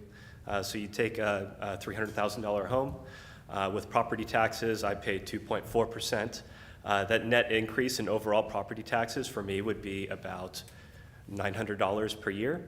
So you can quantify that by the number of residents in the area. So this could be a potential for an ROI versus what you're going to put into it versus the long-term gains that you all could see year after year and the potential projects that you could do with those funds.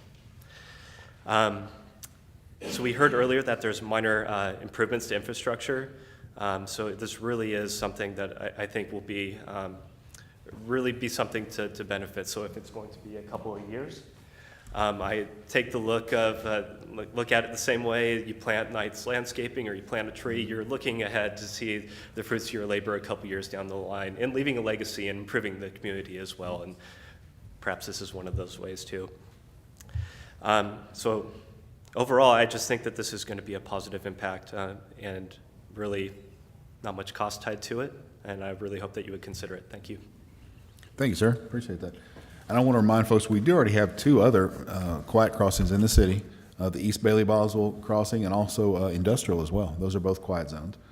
They're not 100% quiet, but they're quieter, definitely. So keep that in mind. So thank you, sir. Thank you. Any other questions for staff on this? Yes. Yeah, go ahead. I just thought of this. Some of this cost, could we use the PID money for that area to pay for that? I don't think so. I'll check with our pit administrator, but I think it's outside of the boundaries. But it's a good question. Happy to ask. Yeah. So I'm thinking, there's not an action on this item, but I guess we want nodding consent to move forward. Is that, go ahead, Mary. Yes, I have a different outlook on this subject. I've been consistent over the years that I am opposed to quiet zones for railroads simply for a safety factor. Also, we do live in such a small geographical area that we will still hear train horns, always. And to spend $130,000, I believe that's what it would be with the two. To make something less safe doesn't make sense to me. Also, I just feel like our responsibility up here is to look out for the health, safety, and welfare of our citizens. And so to make the railroad crossings less safe seems irresponsible, particularly when you are spending money to do so and when the train horn noise will not be eliminated. Thank you. Thank you, Mary. So any other questions, council? Any other concerns, questions? Yeah, I'm sitting here struggling with the safety concern here. Are we worried about a safety concern of somebody walking, like kids, or are we worried about the driving? Because if we're worried about the driving, that's what the gates are for, right? Yeah, the experts we've heard from say it does not make them less safe. Yeah, that's So what I was that's what we've heard from in the past, because we've discussed this for years. This is not the first time we've discussed it. But- saying that it does not make them less safe because at their discretion, the train operator can still blow the horn. Yeah. They can still let it rip. Well, these, And if I lived there next to the tracks, my quality of life would be a lot less because now I'm getting hammered by this train, even though it's a little bit, they can still blow the horn, they do it a lot less. It seems like to me the quality of my life would go up because, when I'm in the backyard or whatever, I'm not having to hear this train every little bit. So I kind of look at it a little bit different, that my quality of life would go up by having a quiet zone for the people who has to live around there. Well, and Adele brought up a good point as well. It's not just this gentleman's neighborhood. It's a larger area that's impacted. You can hear the train whistles a long way away. I can hear a train all the way from my house. Yeah, so. Inside my house. I know folks on the Saginaw Main can hear the train whistle from right there. So it is not just confined to one neighborhood. It would benefit a larger geographical area, absolutely. So, They've been here a long time. oh, they have. They're not going anywhere. Every time I hear a horn train, I go close to home. No. so these quiet zones, are they being put across the roadways, or are they alongside development areas where roads are not crossing? Wait, The reason I ask- what do you mean? I'm not sure what you mean exactly. Quiet zones, are they crossing roadways, the quiet zones that they're looking at putting in? And the reason I'm asking is because I have, even though I had relatives, I still have friends that work for the railroad, and they said because the cross ties are now made of cement instead of the wood, that they absorb a lot more of the shock. And I know the city of Coppers Cove lost 3 students in 1 week because the kids had the earbuds in, they were walking the tracks, and they couldn't feel the vibration of the train like you could with the wooden cross ties. 3 kids were killed in 1 week, and if this quiet zones are gonna go in areas where people are gonna be walking, we need to make sure that we have barriers up. And I know it's not gonna keep everybody out, but at least have some sort of barrier between the track and the land to try to keep people out and off the tracks. But if people aren't paying attention, quiet zones aren't gonna keep people alive. So I'm with Mary on the safety issue of this. If people's walking down the track and the conductor sees them, even in a quiet zone, he can blow his horn. Yep, but 3 kids still died in one, Yeah, because well, they I had their understand earbuds that. in and the music cranked up loud. I mean, in the last, 3 weeks, we've had 2 semi-trucks hit by train. I understand. And they had horns. Yeah, one wouldn't help. That's a very good point.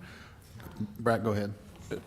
Are there sidewalks or is there any pedestrian access over on that, where the proposed quiet zone is going in? There are currently no sidewalks going across the tracks, but if there were sidewalks in the future, there are elements we can install, like pedestrian gates. They'll have a gate arm that goes down across the sidewalk. And also in college campuses, we started installing pavement markings on the sidewalk because kids are looking down their phone and they're looking down the sidewalk and they see a railroad symbol on the sidewalk. That helps get their attention. So there are ways we can make it safe. Scott, there's also fences that are installed between the pedestrian activity, right? Yeah, there'd be fencing if there's a pedestrian gate involved, yes. But, unfortunately, there's no pedestrian crossing at this railroad track, so. That's correct. There's not, Sidewalks running parallel. there are not. There's no sidewalks anywhere close there. So. Oh, Mary, I'm sorry, go ahead, please.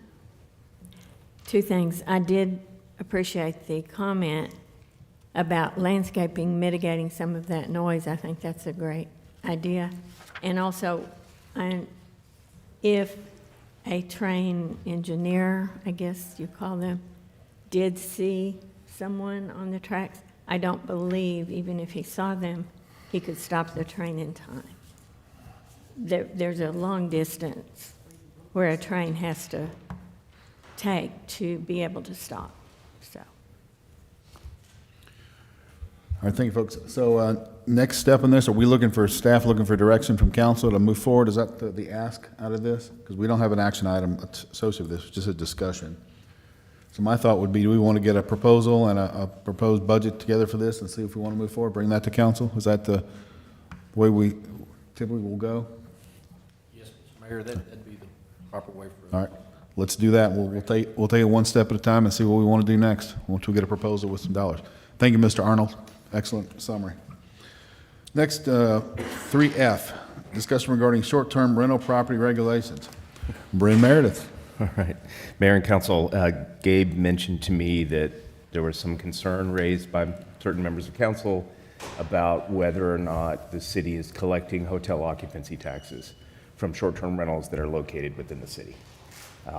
If the city is not collecting it, we should be collecting it. And so the best tool to do that is to adopt an ordinance making it abundantly clear that they are required to pay hotel occupancy taxes. There's also a permitting process that we could adopt. And speaking with Gabe, I explained that in some of the other cities I represent, these policies are already in place. You'll want to engage the services of a third-party company that essentially scours all of the booking sites and will identify these locations for you. There is a fee associated with that, but that fee is recouped through the permitting process.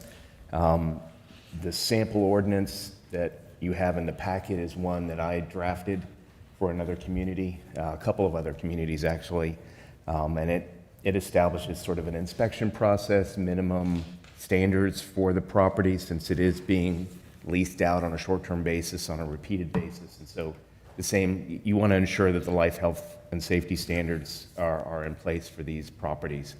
And so what you have is just a permitting, a ministerial process that has minimum criteria associated with it, in addition to a requirement that they pay hotel occupancy taxes.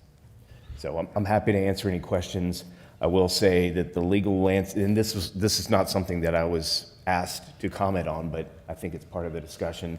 The legal landscape is still somewhat murky surrounding whether we can ban them, okay? The legislature continues to sidestep the issue because they don't want to upset either side. It's a very polarizing issue. The courts are still trying to come to some consensus. The Texas Supreme Court, other than a single case involving whether HOA restrictions that limit the property to residential uses, that's the only case that the Supreme Court has taken up.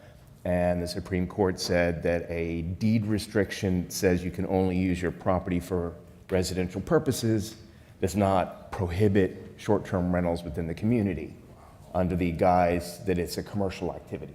Because you have long-term renters, and you can have an absentee, commercial operation that owns rental houses for long-term rental purposes, and those are allowed, even though the deed restrictions say you can only use the property for residential purposes. And that's because the court looked at the use of the property, not whether it was monetized.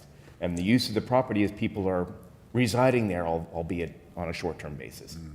But other than that, they've also played dodgeball on this issue. Nobody wants to touch it, and so we have these varying different courts of appeals that have delivered conflicting rulings on whether we can just say you're not allowed in the city at all. So sidestepping that issue, the ordinance draft that you have in your packet is just an example. We can obviously revise it if you're so inclined to adopt something. We could also, if we don't want to have an inspection and full registration program, we could do a very simple fix and just make it abundantly clear that hot taxes are required to be paid. Now, you're still going to want to engage the services of one of these companies in order to find these businesses, because, staff's likely not going to have time to find, I don't even know all this. Yeah, that's my big, I don't want to throw any extra on Larry's team, right. so I do not want to do that. So that's was my big concern going into this, yeah, I so. believe the Chamber of Commerce already has a listing of all the HOA, or all the short-term rentals in our city. Okay, yeah, and that very well may be, but they would need, in order for their list to be accurate, they would need some service to do that work for them. And if they already do, then that's ideal if they would share the information with us. Otherwise, if you're just looking on Airbnb and VRBO, you're not going to find them all, the properties. How much money would we talking per household? How much, I guess I don't understand how much that would be. The hotel tax would be on a single family that's under Airbnb or whatever. Yeah, and candidly, I don't know what that is. And I'm sort of looking at Kim. Do you have any idea, Kim? The hotel occupancy tax is 7%.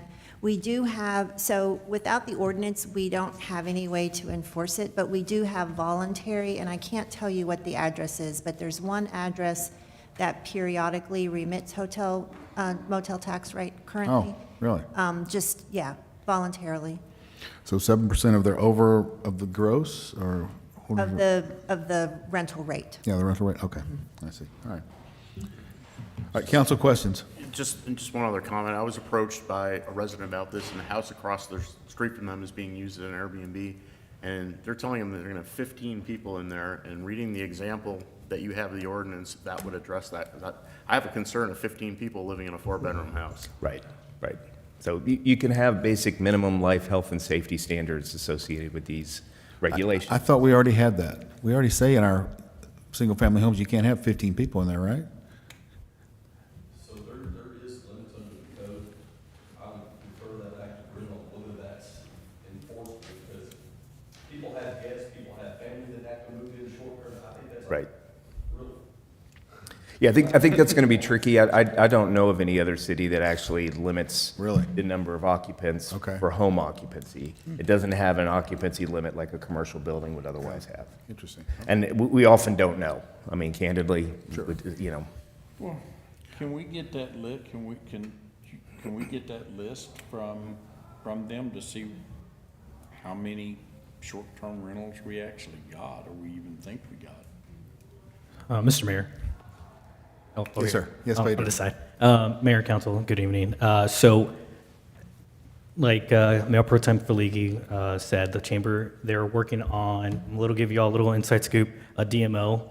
There is going to be a meeting that council will be invited to, and one of those is talking about the hotel motel tax and potentially us hiring a company as a whole for all 4 cities to come and do all that. But again, this is just preliminary. We could definitely ask them for the list. Our current list that we currently have is 19 total in the city. 5 of them are rooms and 14 are homes. But that's just what our fine interns were able to find. We had them do it for about 2-3 days. But again, that is just a preliminary list. We don't know the exact list, but we could definitely reach out to the chamber for that. So the inspection, I'm assuming and I don't know why it wouldn't, that our rental property covers the inspection. So if they're doing short-term rentals, that's a rental, they should be inspected through the rental inspection. If it's a known rental, it does get inspected. Yeah, if it don't, so these 19 who know about them, they should be getting inspected. The Right. challenge there is that the short-term renters are not paying the water bill, they're not paying the electricity. So it's not gonna pop on y'all's system, correct? Or currently voluntarily registered as a rental property, and we know they're the short term because of the way everything's labeled in the house. Okay. It's pretty obvious what's going on. Okay. We've never seen anybody on them, but when we go, everything's labeled, and there's a list to tell you where to put things. So All right. it's pretty obvious. No, But they gotcha. volunteered, we didn't go after them, they volunteered for sure, because they wanted to inspect it from last day. Mary, go ahead. Definitely think it's very important to adopt an ordinance like the Bedford one. But in that ordinance, which of course you would know since you wrote it, it had the allowance of 2 people per bedroom, and then add 2 more people, which in that ordinance, it came up to 12. Well, I was looking at that number, and I didn't even like that number. And really, the homes in Bedford are, in Saginaw, are fairly small. You know, larger cities and some upscale cities would have larger homes, that might have 5 bedrooms or something. But I would like to see if and when we do adopt this ordinance, that we lower that number to at least 10, if not even 8. And then the other concern I have, I know this happened 2 or 3 years ago, and it probably happens quite a bit. It wasn't in Saginaw, but if we could put something in there, I don't know if it could be, taken care of efficiently, but if there could be something in there where you couldn't have parties with more than X number of people or something like that, because there was an incident where I don't know if the person died, but there was shooting going on, and, it made the news, and so we would want to, if someone can rent this property for 30 days, which is what is in this ordinance, you have an opportunity for people to want to have parties, but maybe that number could be limited. And by the way, interesting fact, when I did live in Bedford, they actually did have an ordinance that said only X number of people could live in a home. They probably got rid of that because it probably was illegal. Right, yes, probably. But those were my suggestions. No, absolutely. So the way you have to tackle the party issue is you attack the secondary effects of the party. Traffic Because noise. if you criminalize the gathering of people, there's already an Austin Court of Appeals case that said that's an unconstitutional limitation in your ordinance, and they struck it down. So you have to be sort of careful about and crafty about it. If it's a noise ordinance violation, then everyone gets a ticket for making too much noise. You know what I mean? So you use code enforcement hand in hand with this, and until we get some guidance from the courts that we can just ban these, if we find that this is more of a nuisance and a burden than a benefit, then we can look at that. But until then, we've had courts criticize some of these short-term rental ordinances that go so far as to say no parties, not in this neighborhood, et cetera. And the courts have said, what you're worried about is the secondary effects, right? Noise, trash, et cetera. And rather bluntly, the court said, you already have an ordinance on the books prohibiting each and every one of these things. So why do you need another one? We don't see any rational basis behind this. If there's trash, then ticket them. If they're parking on the grass, ticket them. You already have an ordinance for that. If you don't like the noise from the party, ticket them, and don't ban the assembly of people, which is guaranteed by the Constitution. And that's where I was getting at. I was getting very much worried we was stacking ordinance on top of ordinance, because Right. we already have a rental ordinance. Yes. We already have a parking ordinance, so to Right. say. Right, so we enforce those, and Yeah. this is just registration, initial inspection, making sure there's fire hydrants, et cetera, in the building, and then you go, right? And pay your taxes. And then if there are code issues, just like if the neighbor's house that is home-owned, if there are code issues, you send code enforcement out there. Yeah. Well, I like what Pedro mentioned about the partnering with some of our fellow chamber cities and coming to a mutual solution on this. Putting our heads together, also putting our finances together as well. I think that makes a lot of sense. That may be the best, not the quickest, but the best way to go about this to get a solution that we would, it's enforceable, is that the right word? And it doesn't put a burden upon Larry's team and those folks. I don't want that to happen at all. So that would be my thought, and I like that the chamber is looking into this. I know it's a concern for other cities as well, so it makes sense. And the Bedford ordinance is just an example. I'm not suggesting if you like something else, it's completely fine. I will tell you, since we adopted this in Bedford, we've had 100% compliance, even with the ones that retain counsel. And the response is, go ahead and sue us. This is a content neutral, non-code enforcement style ordinance, and it's narrowly tailored. And they back down and they pay, and we've had compliance. I also like the fact in this example that you had a local contact, because some of these are own business. That's right. People own from California or whatever, you can't get a hold of anybody, but if they have somebody 24/7 you can get a hold of. Absolutely. It's important. Cindy, you have a question? Yeah. So we're aware of 19 units, 19 Airbnbs. One of the questions I have, and it's based on what your recommendation is how closely is our police department engaged? If we have one house that continually has problems, having the police called because these people are having parties, they parking illegally in the yard, Well, so this ordinance and then should- what could we? Right, so I mean, I can let PD comment on how their response is and et cetera, but Right. this ordinance builds in, if you have so many violations, then your short-term rental permit issued by the city is either suspended or revoked. Okay.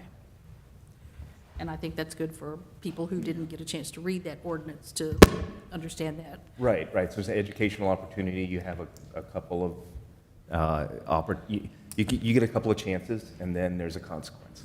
Okay. So Pedro, when they taking this up, did you say? Councilmember Lawson, I think it's May 29th, they're going to be having a meeting.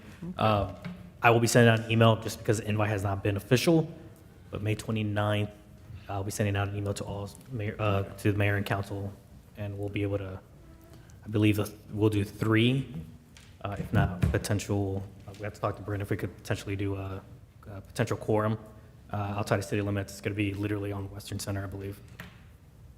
But the reason why this is coming up is because the biggest sporting event is going to be coming to our neighborhood next year, the FIFA World Cup, and they're going to be right here in the DFW area. So one of the things that we got together was a lot of people are going to be using hotels, and short-term rentals are one possibility. One of them is to enforce them, and also just to take the hotel-motel tax from it. No, that's great. I'm glad we're looking into it and being proactive. Excellent. So you're our rep on that team. You'll be our staff rep on that, Pedro? I am the staff rep, and the mayor pro tem, he is the council rep. Right, excellent. So we're in good hands. Other questions, council? We've got a plan moving forward, so I appreciate y'all bringing this up. Any other questions? All right, moving forward. Thank y'all. Mayor, I apologize. Yes, sir. Do I need to get started preparing an ordinance on the basis of this Bedford ordinance, or do you all want to think about it and provide feedback? I think we want to wait on what we hear from the May meeting. I think we want to wait on that and see what comes out of that and see if we can cooperate with our fellow cities and come up with a unified solution. How about that? Understood. Thank you. Yeah, thank you. All right, moving on. 3G, discussion regarding reinstalling a monument sign at Highland Station. Councilmember Nick Lawson. Yeah, as everyone knows, the monument got tore down when they were expanding Blue Mound, and that is done, and I guess just in short order, it needs to be built back.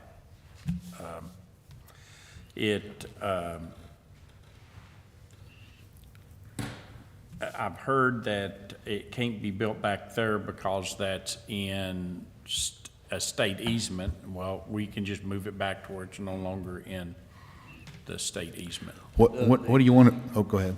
the existing sign that was there when they took it down, it Yep. nosed out into the right of way. Mhm. That's all. So once they have something in their right of way and they have to take it down, they will not put it back. So that's, it did salvage the nameplate that was in the centerpiece of that. Okay, that's good. I have that. Did you say the stone too, or just the? No, the stone wasn't safe. Okay. But we do have the monument sign. Yes. 'Cause Okay. There's been stuff kicked around that it's gone and got crushed. No, whatever. I have it at the shop. So we just need to take that and Do we want it to say Highland Station, or do we want to say welcome to Saginaw? we want to say Highland Station. Are you sure? Why don't we say welcome to Saginaw? Well, you can put your own sign up that says that. I'm talking about the city putting up our own sign there. If we're gonna pay for it, I'd love to say welcome to Well, Saginaw. I mean, if it hadn't gotten tore down, Welcome to Saginaw, this is Highland Station. yeah, I'm happy with that too. I would say welcome to Saginaw, slow down, but that would be the best one. I think that's a big eastern entrance to our city now. I think it should say, let people know they're in Saginaw. Well, why don't you put Highland Station, Saginaw, Texas? I'm fine with that too. What's council's pleasure?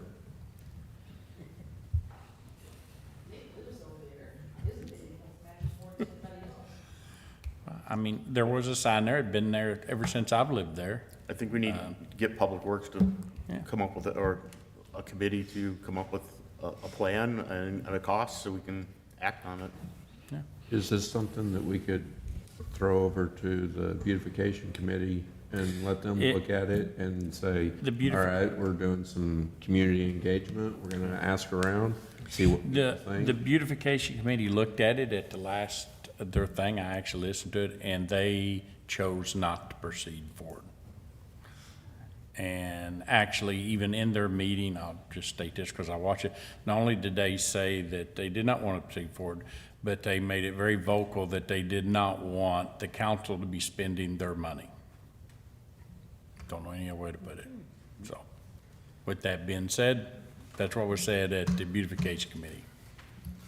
I might add, Councilman Lawson, that sign, that existing sign that they had over there actually had planter boxes on it. Yeah. And, you know, it was Oh, we- sprinklered and had lights and the whole 9 yards. Wow.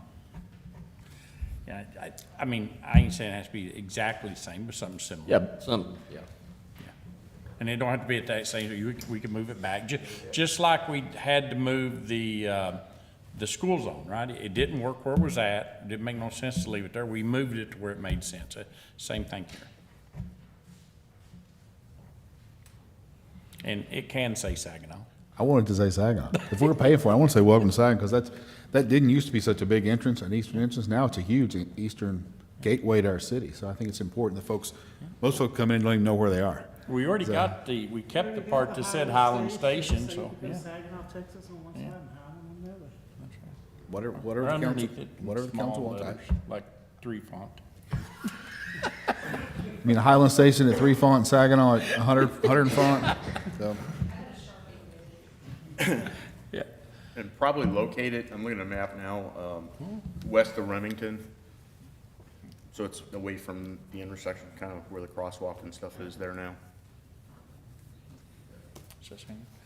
So how long do you think it'd take us to get a proposal put together? I can have it at the next meeting. Oh, wow, that's impressive. All right, any other questions, comments on this issue? All right, thank you, sir. Moving on to 3H, discussion regarding concerns of audio system at candidate forum on April 9th. Again, this is the Nick Lawson Show. I'm on a roll tonight.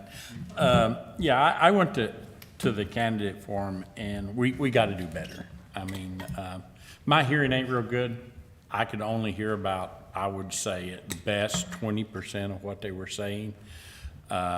And I know one time, one of the candidates, 2 times in a row when I went to speak to some, the feedback kicked in, and it was brutal. So it's my understanding that we've said we're going to move it to the new library, so that solves that problem. But when it comes to the audio, we either got to have our A team on to do audio, and if we don't have the experience, that's fine. Then we need to start now, and we need to outsource that to an audio company that's going to do it, because this is extremely important to our citizens. I mean, they're picking their representatives, and they need to be able to hear them, and the people running for office also don't need to be attracted when they're asked the questions. It was pretty brutal. So that's my request, that next, before the next year rolls around, one, we find a suitable place, and two, we either have our A-team there for audio, or we just outsource it to a company that does that. In all reality, the last 3 years, we could have held it right here because there's never more than 25 people. Well, if we have it in the senior center / library, we'll have it in a area that's designed for that kind of audio stuff, right? So that should help. We need to make sure our people are trained to use that equipment, though. Oh, I think that's definitely a requirement, absolutely.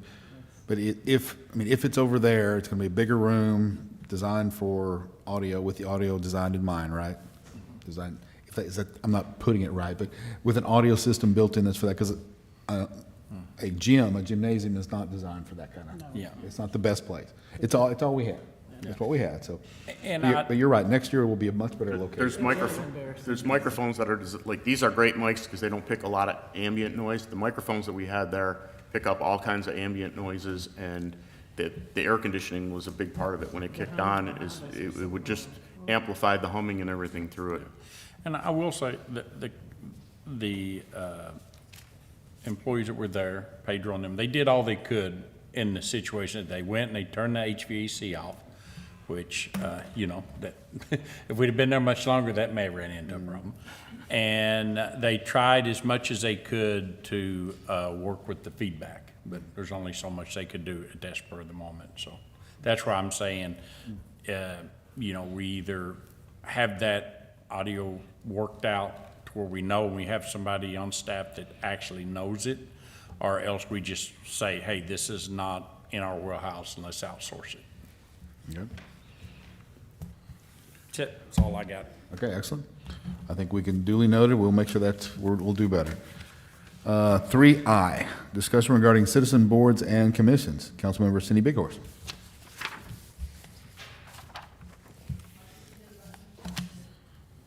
There you go.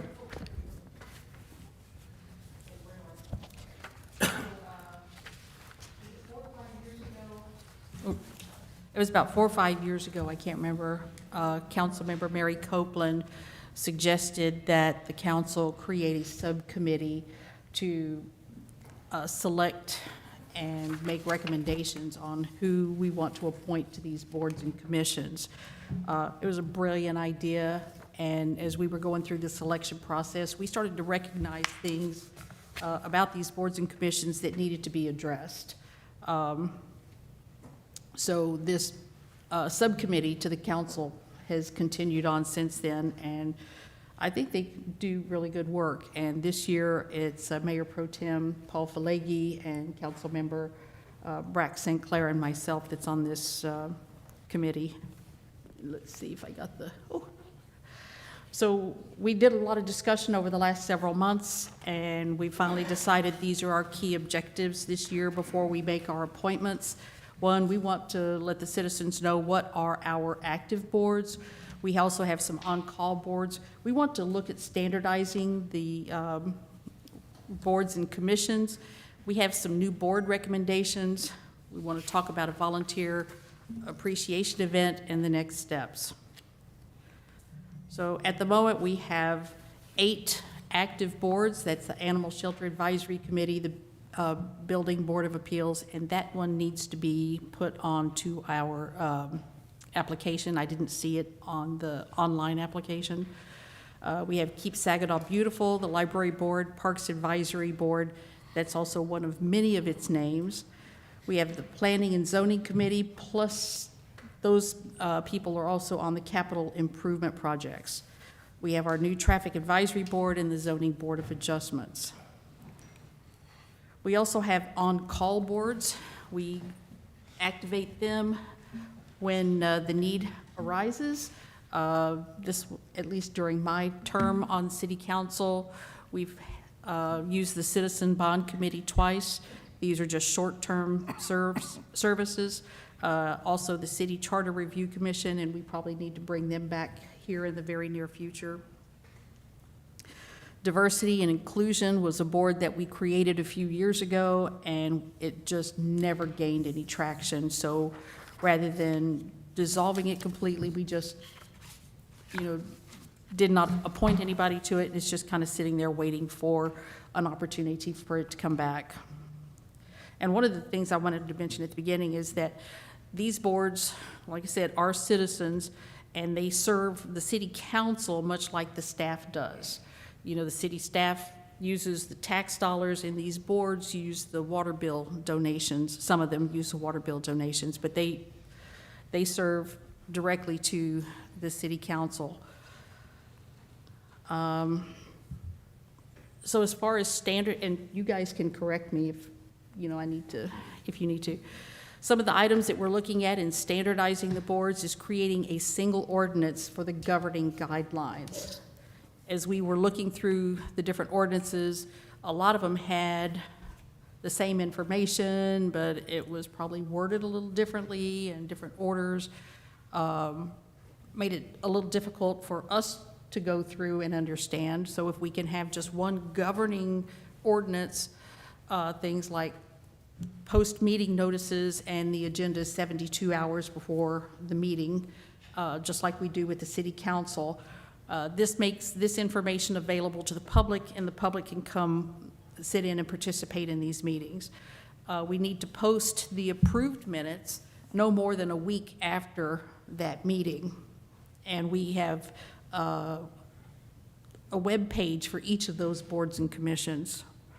There's also a number of board documents, things like the ordinance, pardon me, the attendance, and different sorts of things that we could post on that web page as well. And we need to make sure those are current and up to date. And then we want these boards to present an annual report to the council.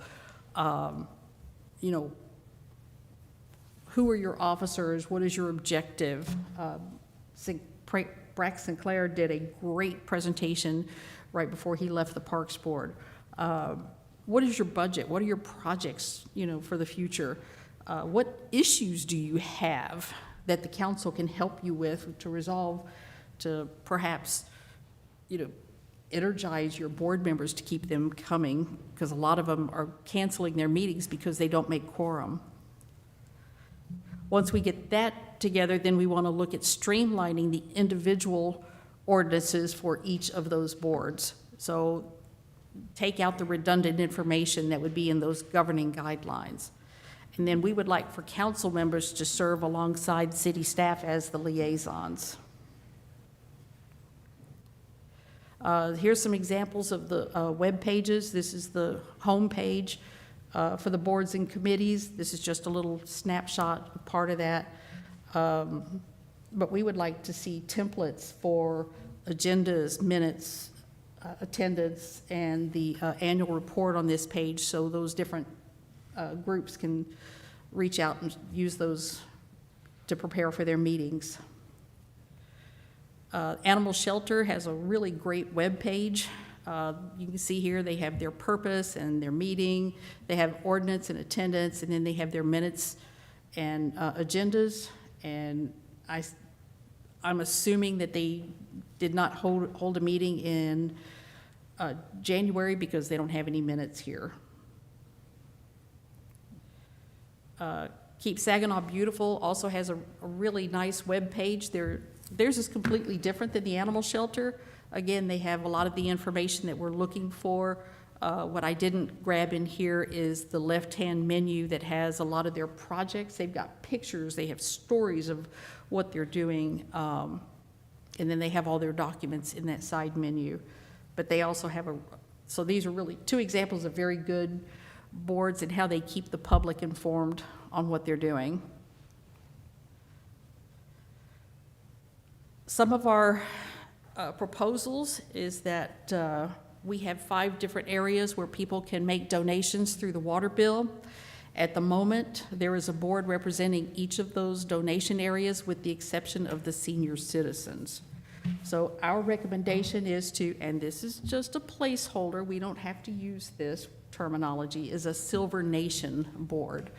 Because we thought senior citizens is just, makes people sound old, especially for some of us who are old.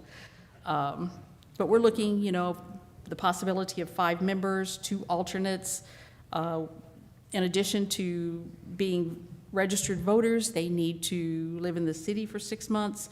They must be active in city-sponsored senior programs, and that's not just at the Senior Citizen Center. That could be at the library, the community center, or even the recreation center. And they must be that senior age of 55 plus. The other recommendation that we have is to put the Saginaw Community Garden under the Keep Saginaw Beautiful board. Any questions? Just another thing we discussed too is Louisa did a great job explaining Robert's Rules of Orders and how to run a meeting, and I think we need to do that with all our boards so that people know. I know when we did the first Traffic Safety Advisory Board, people didn't know the last plan, when we had the startup with the new Planning and Zoning Board, people didn't know how to run a meeting, and I think that's something we need to do for all our groups. And that's some additional training we could probably put on that boards and commission pages, that they could download and use. So what's next? I want to say I'm thrilled that we're putting the community garden under the Keep Saginaw Beautiful. I think that's a great place for it, and I look forward to that making a positive impact. We debated whether to put it under parks or under Keep Saginaw Beautiful, but until that area is designated as a park, or if it's ever designated as a park, but that's something for the future, we can move them. But for now, Keep Saginaw Beautiful seems to be the right place to put it. Why not make it its own? Well, this way, under Keep Saginaw Beautiful, one, most of the people that are on here some of them are not voting age on this, that work with Keep Saginaw Beautiful, but at least they would have some access to money and I've already talked to Keep Saginaw Beautiful about it, to some of the members, and they said they're more than happy to help them out financially. Keep Saginaw Beautiful is meant for just that. I mean, I got no problem with them helping, but I'm a little bit worried that it might end up eating into too much of their. I don't see that as a problem. Well, that's something we'd have to discuss. And the beautification committee has control of that. I'm all for a garden committee. I'm not convinced it should be under Keep Saginaw Beautiful. I don't think the garden is big enough to warrant its own committee right now. And I think this is a great place to start to test the waters. I think that's a good way to put it. Test the waters. Let's see how it goes. Let's do it for a year and see how it goes. Well, it's already, the garden is already underneath the work plan to develop, to put ordinances together, to create an ordinance of how it's supposed to go and all of that, so. A great example is North Richland Hills. They've got a group committee, and they've got bylaws and everything. It's all on their website. You mean a committee just for the community garden, you mean? Yeah, for the community garden. Well, Keep Saginaw Beautiful is already working on that as well. I mean, this community garden is also working on that right now. They have their own officers for the garden. They don't get, I'm sorry? the officers get picked by the council. They are not, for the Saginaw Community Garden, they are not picked by the council. They are their own entity right now. They would be a subcommittee or a subcommittee. Well, and I got a problem with that. So I don't know how to resolve that.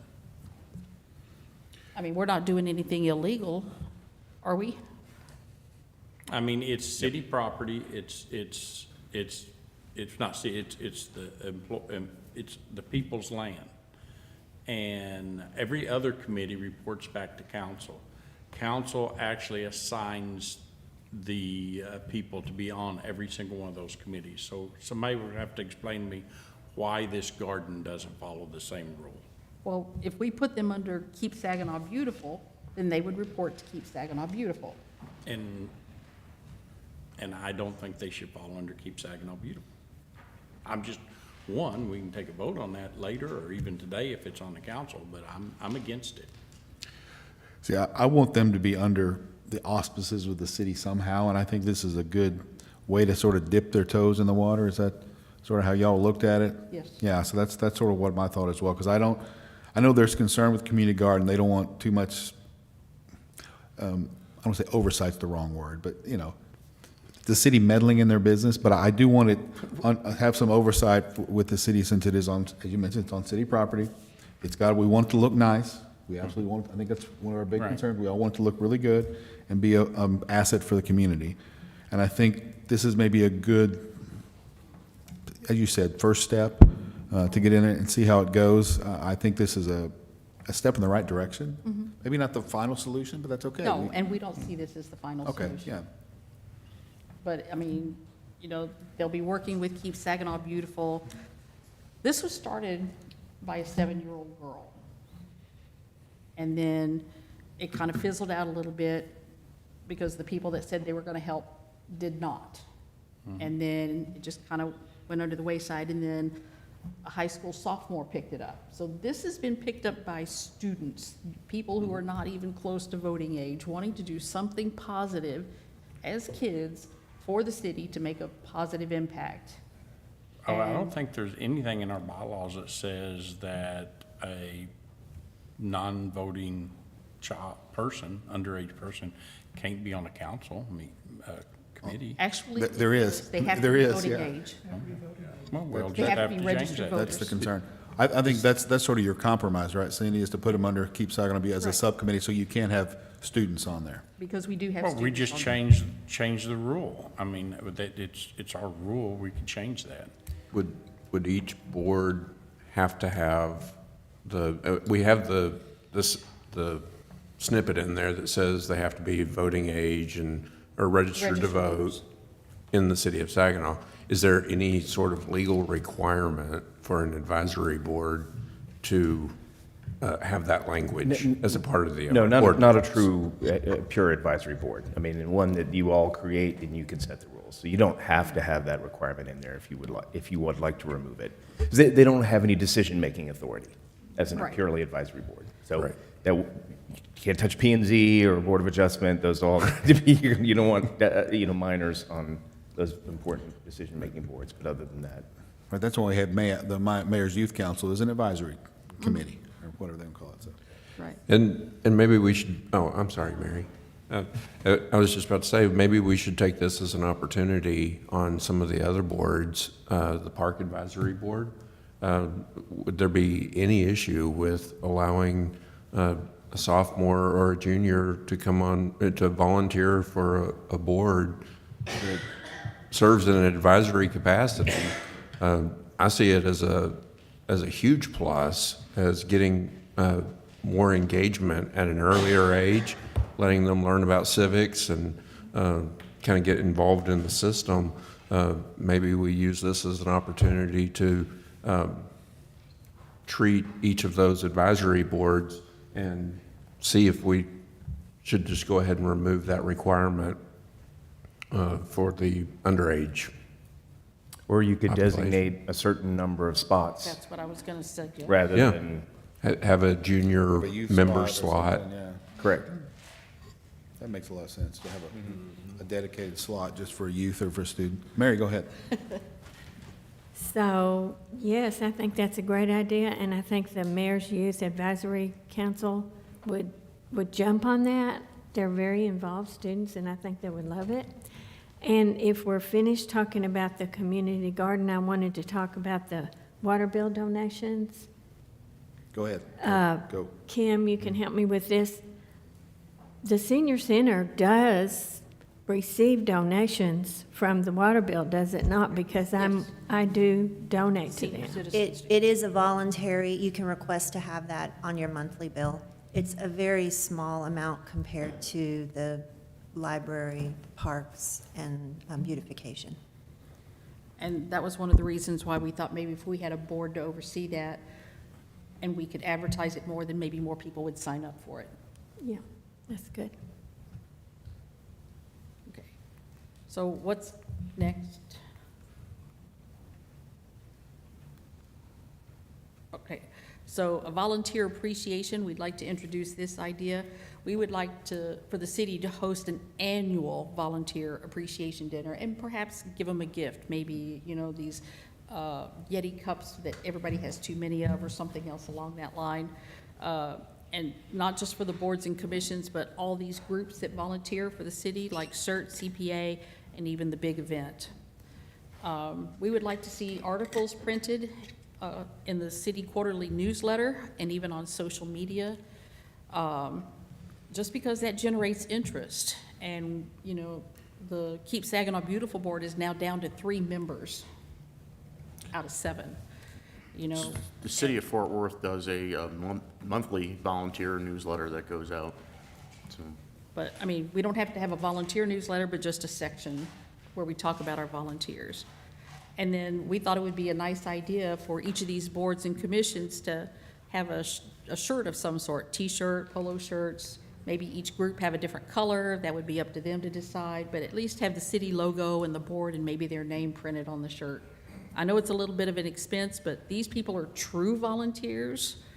They get paid nothing, and I think the city's showing a little bit of an appreciation for what they do, and spending a little money toward that would go a long way to helping let people know that they are indeed appreciated. I think this is great.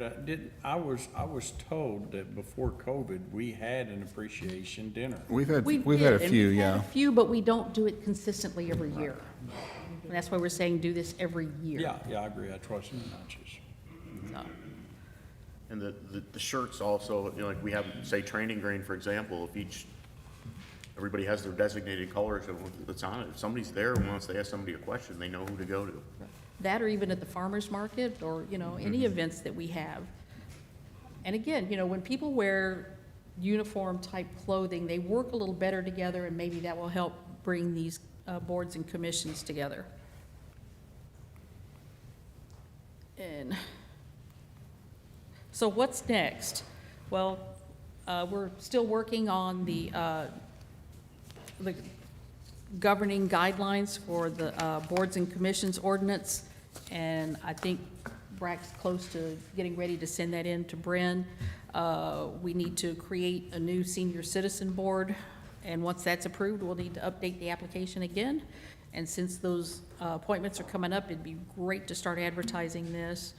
And then trim the existing boards and commission ordinances once we get the first bullet done, and hopefully have that done by the end of this fiscal year. Let's budget that volunteer appreciation for the fall of 2025. I don't want to have to wait on this. I don't think we can get that in this year, but I'd like to see it happen in May of each year or June as we approach the end of the terms. We need to create templates for the different documentation that these boards would use. And then I'd like to see all these water bill donations, that information added to our annual budget during our workshop. See what they have and see what these boards are wanting to spend the money on. And that's my presentation, or our presentation, sorry. I just have one point of clarification that I wanted to talk to Brent about. Would it be better for us to template each board ordinance, or do we create like an overriding ordinance that has the generic stuff in it, and then which is easier? I've seen it done both which ways. Which is better? Yeah, it's hard because it's subjective. I've seen it done both ways, so I hate to turn the question around back to you all, but what would you rather see? Because I think the labor essentially would be the same. Okay. And so it's just whatever you think is more convenient. I mean, if you think the board and commission members are going to look up their own board and assume that all the rules are just in that one document, and they're not,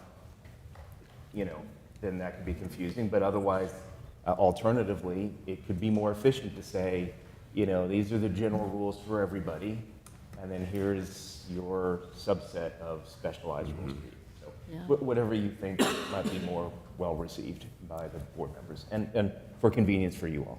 Okay. Personally, I think having the two different documents, because if you decide to change one rule, you only change one document.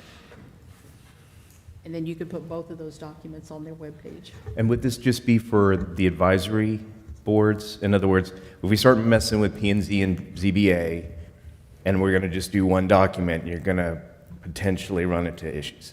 This would just be for the purely advisory boards. I had originally looked at, let's do them all, because let's standardize the language everywhere. Right. But I don't, the more I look at it, the nuance that's introduced with those other boards, I don't want to attempt to change that or. Yeah, I think that's my only, if you were asking me for my,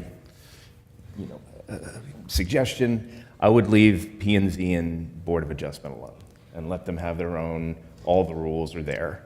And those are going to be in the zoning ordinance and, Yes. you don't want to have public hearings every time you amend the master ordinance because it applies to those boards, et cetera. Right. And does Board of Appeals also fall under that same category with planning and zoning and Board of Adjustments? So what's the Board of Appeals? I'm sorry. We don't have a Board of Appeals. I thought we had a Board of Appeals. Board of Adjustments. Board of Adjustments. Adjustments, sorry. Yeah. Adjustments. Those are the two you were talking about, right? Those are the two I I mean. thought there were three. There's only two that are state law driven.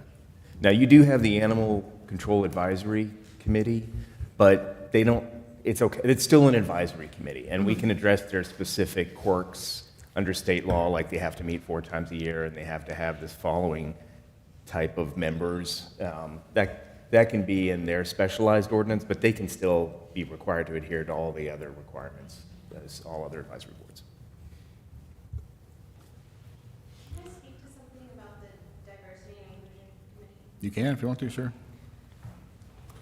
I just want to make sure that the citizens are getting the correct information. On the city website, it says that the Diversity and Inclusion Advisory Committee on July 18th, 2023, that the city council voted to dissolve the committee indefinitely. I just want to make sure that the citizens are getting the correct information. If that's not the correct information, I suggest that we remove it from the website.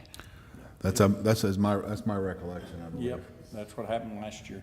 Okay, So all right. 23, It was right? removed because we couldn't. 23, yeah. Get interest in citizens To participating. come out and participate. But we didn't want to completely remove it in case interest did come back and we wanted to be able to bring it back. We had everything in place to do that. Perfect. Okay, thank you so much. All right. Anything else on this item? I think we've got some direction. You guys got your questions answered going forward? Okay. Look forward to hearing more of this in the future. All right, thank you, guys. All right, so we are at 4, so 4A, so at 8:38 PM, we are in a public hearing. Consideration action regarding a request for a specific use permit to allow carport at 1136 West Hills Terrace. Suzie? Mr. Mayor, so in your packet, you have some information about an SUP for a carport at 1136 West Hills Terrace. The applicants are here today, and then we do have representatives from the building department as well. So essentially, they are applying for a carport. Within your packet, you have an example of their existing structure, so their home. And they're proposing to re-roof the existing home to complement the carport. So it's all going to be one roof material. They also had some stipulations about the wood type. So the P&Z Commission did have a motion within their statement that they would require that red oak or something similar. But they did recommend approval to you all. So within that, if you'll have any questions. So they specified that it had to be red? Like a red oak or that type of material. It's just the type of material, not necessarily the color. Cedar or something? Yeah, the Okay, cedar, okay. yeah. Yes, sir. I drove by, I live in that neighborhood, I drove by and your yard is very immaculate, your house. I see no problem with doing this at all. It kind of fits in with the neighborhood. It's actually going to be one of the nicer carports in the neighborhood.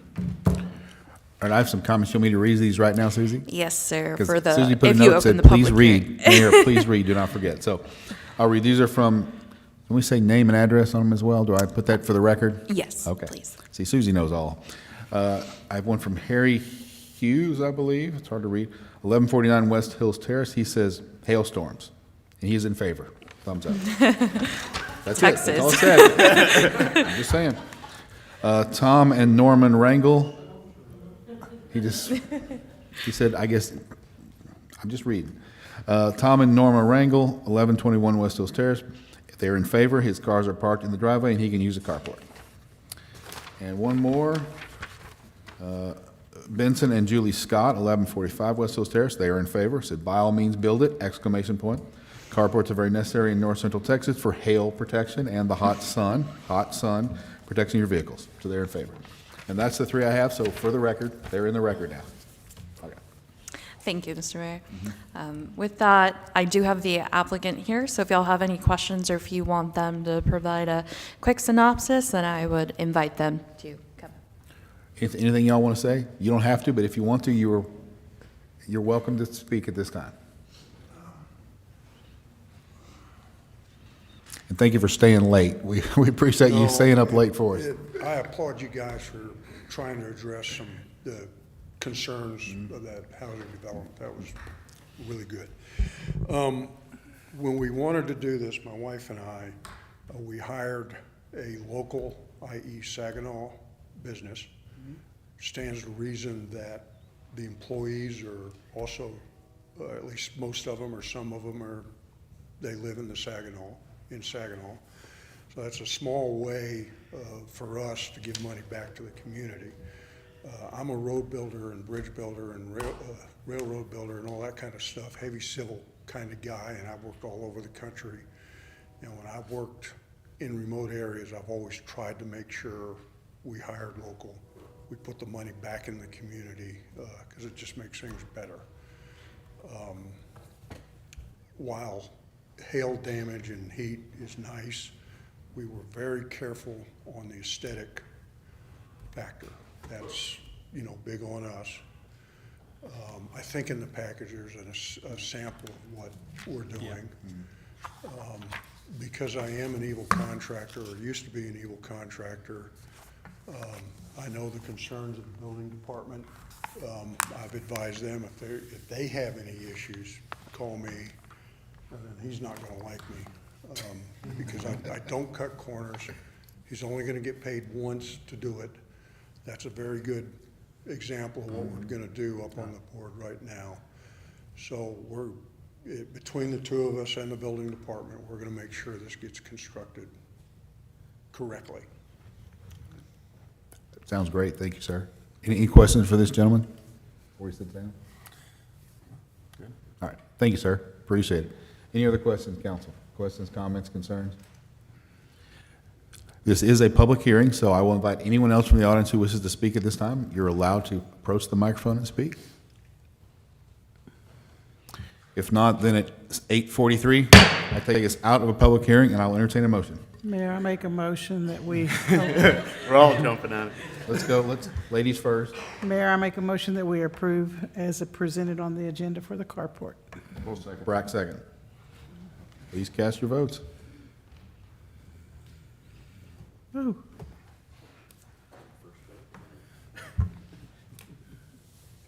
Motion passed unanimously. Good luck.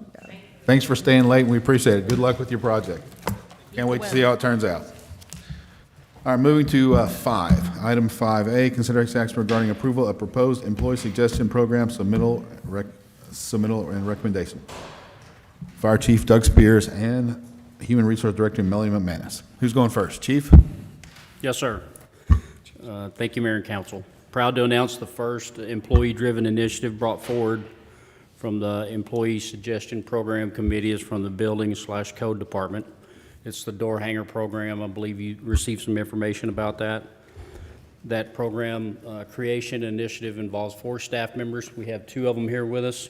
We had a couple of false starts because stuff going on in a couple of our employees' private lives. That is continuing, so we only have 2 of them here today.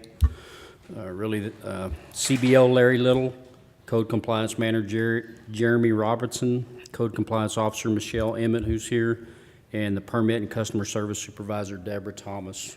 that really is the extent of my involvement. I'm going to give it to Melanie to kind of explain to you the committee, and then they have Larry and I think Michelle will briefly explain what the program is. Good evening, Mayor and Council. The history of the suggestion program, you know, we used to have one a long time ago, back in the 1990s. Councilmember Lawson said we should bring the program back. So in September. When did it go away, and do you have any idea? 'Cause No. I don't recall it being a part since I've been on council. Has it been years, 20-plus years or so? Okay. Yeah. So in September 2023 is when y'all approved to go ahead with the program and start it up again. So then now Larry will talk about the program, and then I'll come back up after that. Okay.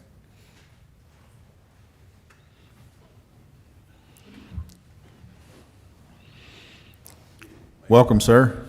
Thank you. Thanks for sticking around, Larry. Sorry, I gotta set my old man glasses on right now. So obviously, this is about the door hanger warning notices and how it's changed code compliance notifications in a positive way. Immediate warning notice of violation is the key. The mailing system itself, as y'all know, is complicated. By the time they get our mail-in notices, it can be 6 days. They're aggravated when they get it because most of the time they've already corrected it. So this one-day notice, the simple door tag on their door, it really has helped communication. And it's also engaged, as one of my officers here today will tell you, it's actually helped engage with people relations because they've ran into them at the door when they're hanging the door. So it starts that conversation. Okay. So that's a great thing with this program. For such a simple idea, less authoritative method to educate the public on most commonly inter-county violations, which on this door tag, and I think y'all have a copy of it, there's just a list of just the most common, which most people don't know about. So it kind of engages. I'm assuming y'all have a copy of those. Okay. So it helps engage with that right there. They kind of see, and also the transparency from the street. I can tell you my phone calls every day have went down 70%, where it used to be where a minute somebody got a notice, they would say, well, my neighbor, I've talked to them. They didn't get a notice. Well, you'd be surprised how many of them now are seeing their neighbors with a door tag on there. So that's kind of stopped that conversation. Interesting, okay. So it's faster turnaround for corrections, definitely. The monetary savings for notices, significant savings on staff time, both in the field and at office, by permitting staff to streamline the handling of the violations by input of the case while on location, delivery of the notice, documenting and photographing of the notice of violation, all at the same time in the field, instead of returning back to the office at the end of the day and spending time filling out the notice of violation, stuffing the envelopes, and taking a trip to City Hall and run all through the mailing system, and then taking to the post office. So there's a great significance time right there. The door hanger program results in savings in cost of postage stamps and envelopes, as well as more efficient utilization of staff time. And I think that you've got the cost breakdown. And I will tell you right now, I'm already seeing this week, what we're fixing to go through in the mow season.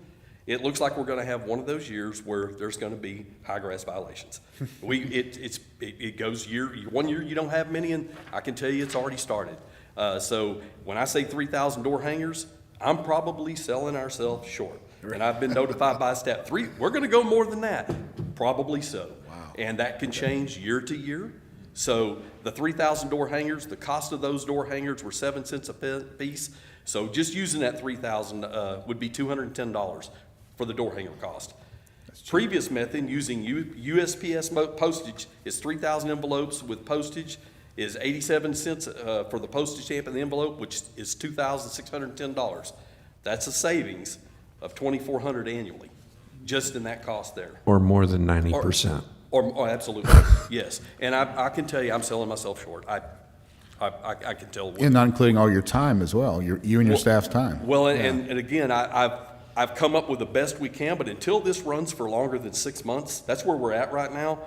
I think this is going to increase. I have no doubt, because right now we've narrowed it down to about 30 minutes staff time a day at 2.5 hours a week per person. That's obviously going to go up. I have no doubt of that. 130 hours utilized annually for our 2 code compliance officers, with a total of 260 hours. With this program being new, we are still collecting data on staff time utilization for this new door hanger method, but is a fraction of the accurate estimation of the 260 annual staff hours in our old method of notification. So and that I've already seen. That's over a staff day a week that you're saving. Yes, then. yes. Yeah, that's significant. Plus you Which get is your going to give us steps in. time to do the other things that we haven't had time. So, Other questions for Larry? Yeah, go ahead, Mary, please. So have you found, or do you expect to find that people aren't as upset about getting these door hangers as they were the other way? absolutely, and the reason why I Okay. say that's because the phone calls have stopped. Okay. I think just them seeing the door hanger and them being able to have a personal interaction, like Michelle's had two, I believe, recently. So which, positive, yeah, most positive. I mean, they came and asked what it was about. I explained the violation, which they didn't know. And so just the educational portion of it has helped tremendously. Because some of these residents don't know. They don't have any idea. Walking the sidewalk is another one that they don't understand. They don't know. It's my driveway. Well, you can't walk the sidewalk because we've got children and elderly people using those. And I don't want them walking in the road and taking chances of getting hit by someone that's not paying attention. So how often when you put these on the door, does the owner come out and have a conversation? A lot of times it's during their workday, so I haven't had a ton of them, but I have had probably in 6 months, I'd say probably at least 20 that have come out and talked to me. They see me put the door hanger on because they've got cameras. Right. So they come out and they're looking True. at it going, well, what is this? I think it's a ticket. It's not. That's the first thing I have to explain, and then just the education. But it's all been positive. I haven't had anybody just come out and said, don't be doing this on my property. I'm not having anybody do that. And so I think it's positive. Everything is positive about it. The time savings, the interaction with the public. I like talking to people, so it's nice for me to have interaction with them and then get to know me. I've been to Valerie's home. Her husband knew me by sight. So I talked to him a little bit about some things going on, and he was very helpful, very positive, and actually sent me a picture of the completion of the violation that was in effect. So it's very That positive. sounds great. But- Well, And for folks that are watching this online or watching this in the future, if you can't see this for, it does say warning notice, and it says this is not a citation, and I think that's huge. That we are willing to work with folks, say, hey, we don't write you a ticket, just, hey, take care of this, we're all good. We're here to work with you, and I think it's a testament to y'all and your professionalism that you can make those human interactions very positive, so keep outstanding. And in transparency, I was this idea, Jeremy's been after me for a while to come up. We've both been after it. I was the recipient of one of these in the town I live in. So it was, the little bell went off and said, wow, we love it. So Can we get it a all- picture of you and your? I will bring it to you, but I want to tell you, this is much less offensive because mine is about this long, about that white, and it's orange, and it says, you're in violation. So I will just, in open transparency, but overall, I think it's going to be a positive thing because I am big on communication, and this engages that. When they teach you in class, a little different. It's not to engage. That's wrong. I'm telling you right now, people they like that interaction to understand things. So this is helping in that. Oh, excellent. Thank you, Larry. Thank you. Good stuff. All right, Melanie? We have a ghost or something that keeps turning my computer. So Jeremy had come and talked to the committee. So the committee was full of six different people, 3 members that had been on the previous committees for the suggestion program. So it was Scott Craver, Janice England, Karen Saldana, Corey Smith, Vicky Vega, and then we had an alternate when somebody was on vacation, which is Terrace Kluntz, which is at the PD. So we heard the information from Jeremy. Everybody talked about it. It was presented, and then it was presented to the city manager for his approval or his denial to go ahead and implement it. He said yes, he'd want to go ahead and implement it. The suggestion review committee has unanimously recommended that they get the maximum amount of $5,000 distributed between the 4 people that initiated the program. And then Kim went over reviewed the saving estimates, and then the review committee is just recommending approval from the council. Question for Melanie? Thank you. Okay. Appreciate it. All right, no more questions? I'll entertain a motion. Mayor, I make a motion, we approve 5A for the full amount I as second. presented. Nick, second, okay. We got a second, third, fourth? We got lots of seconds. Yeah. Nick. Please cast your votes.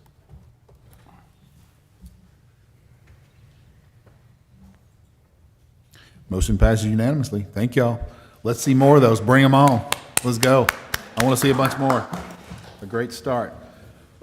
6, executive session is thankfully not required, so I will entertain a motion to adjourn. Valerie, second. Just raise your right hand. Cindy. Oh, Cindy Brack.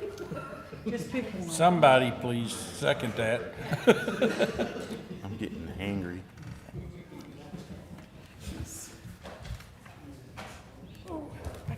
Motion passes at 8:55. We're adjourned. Thank y'all.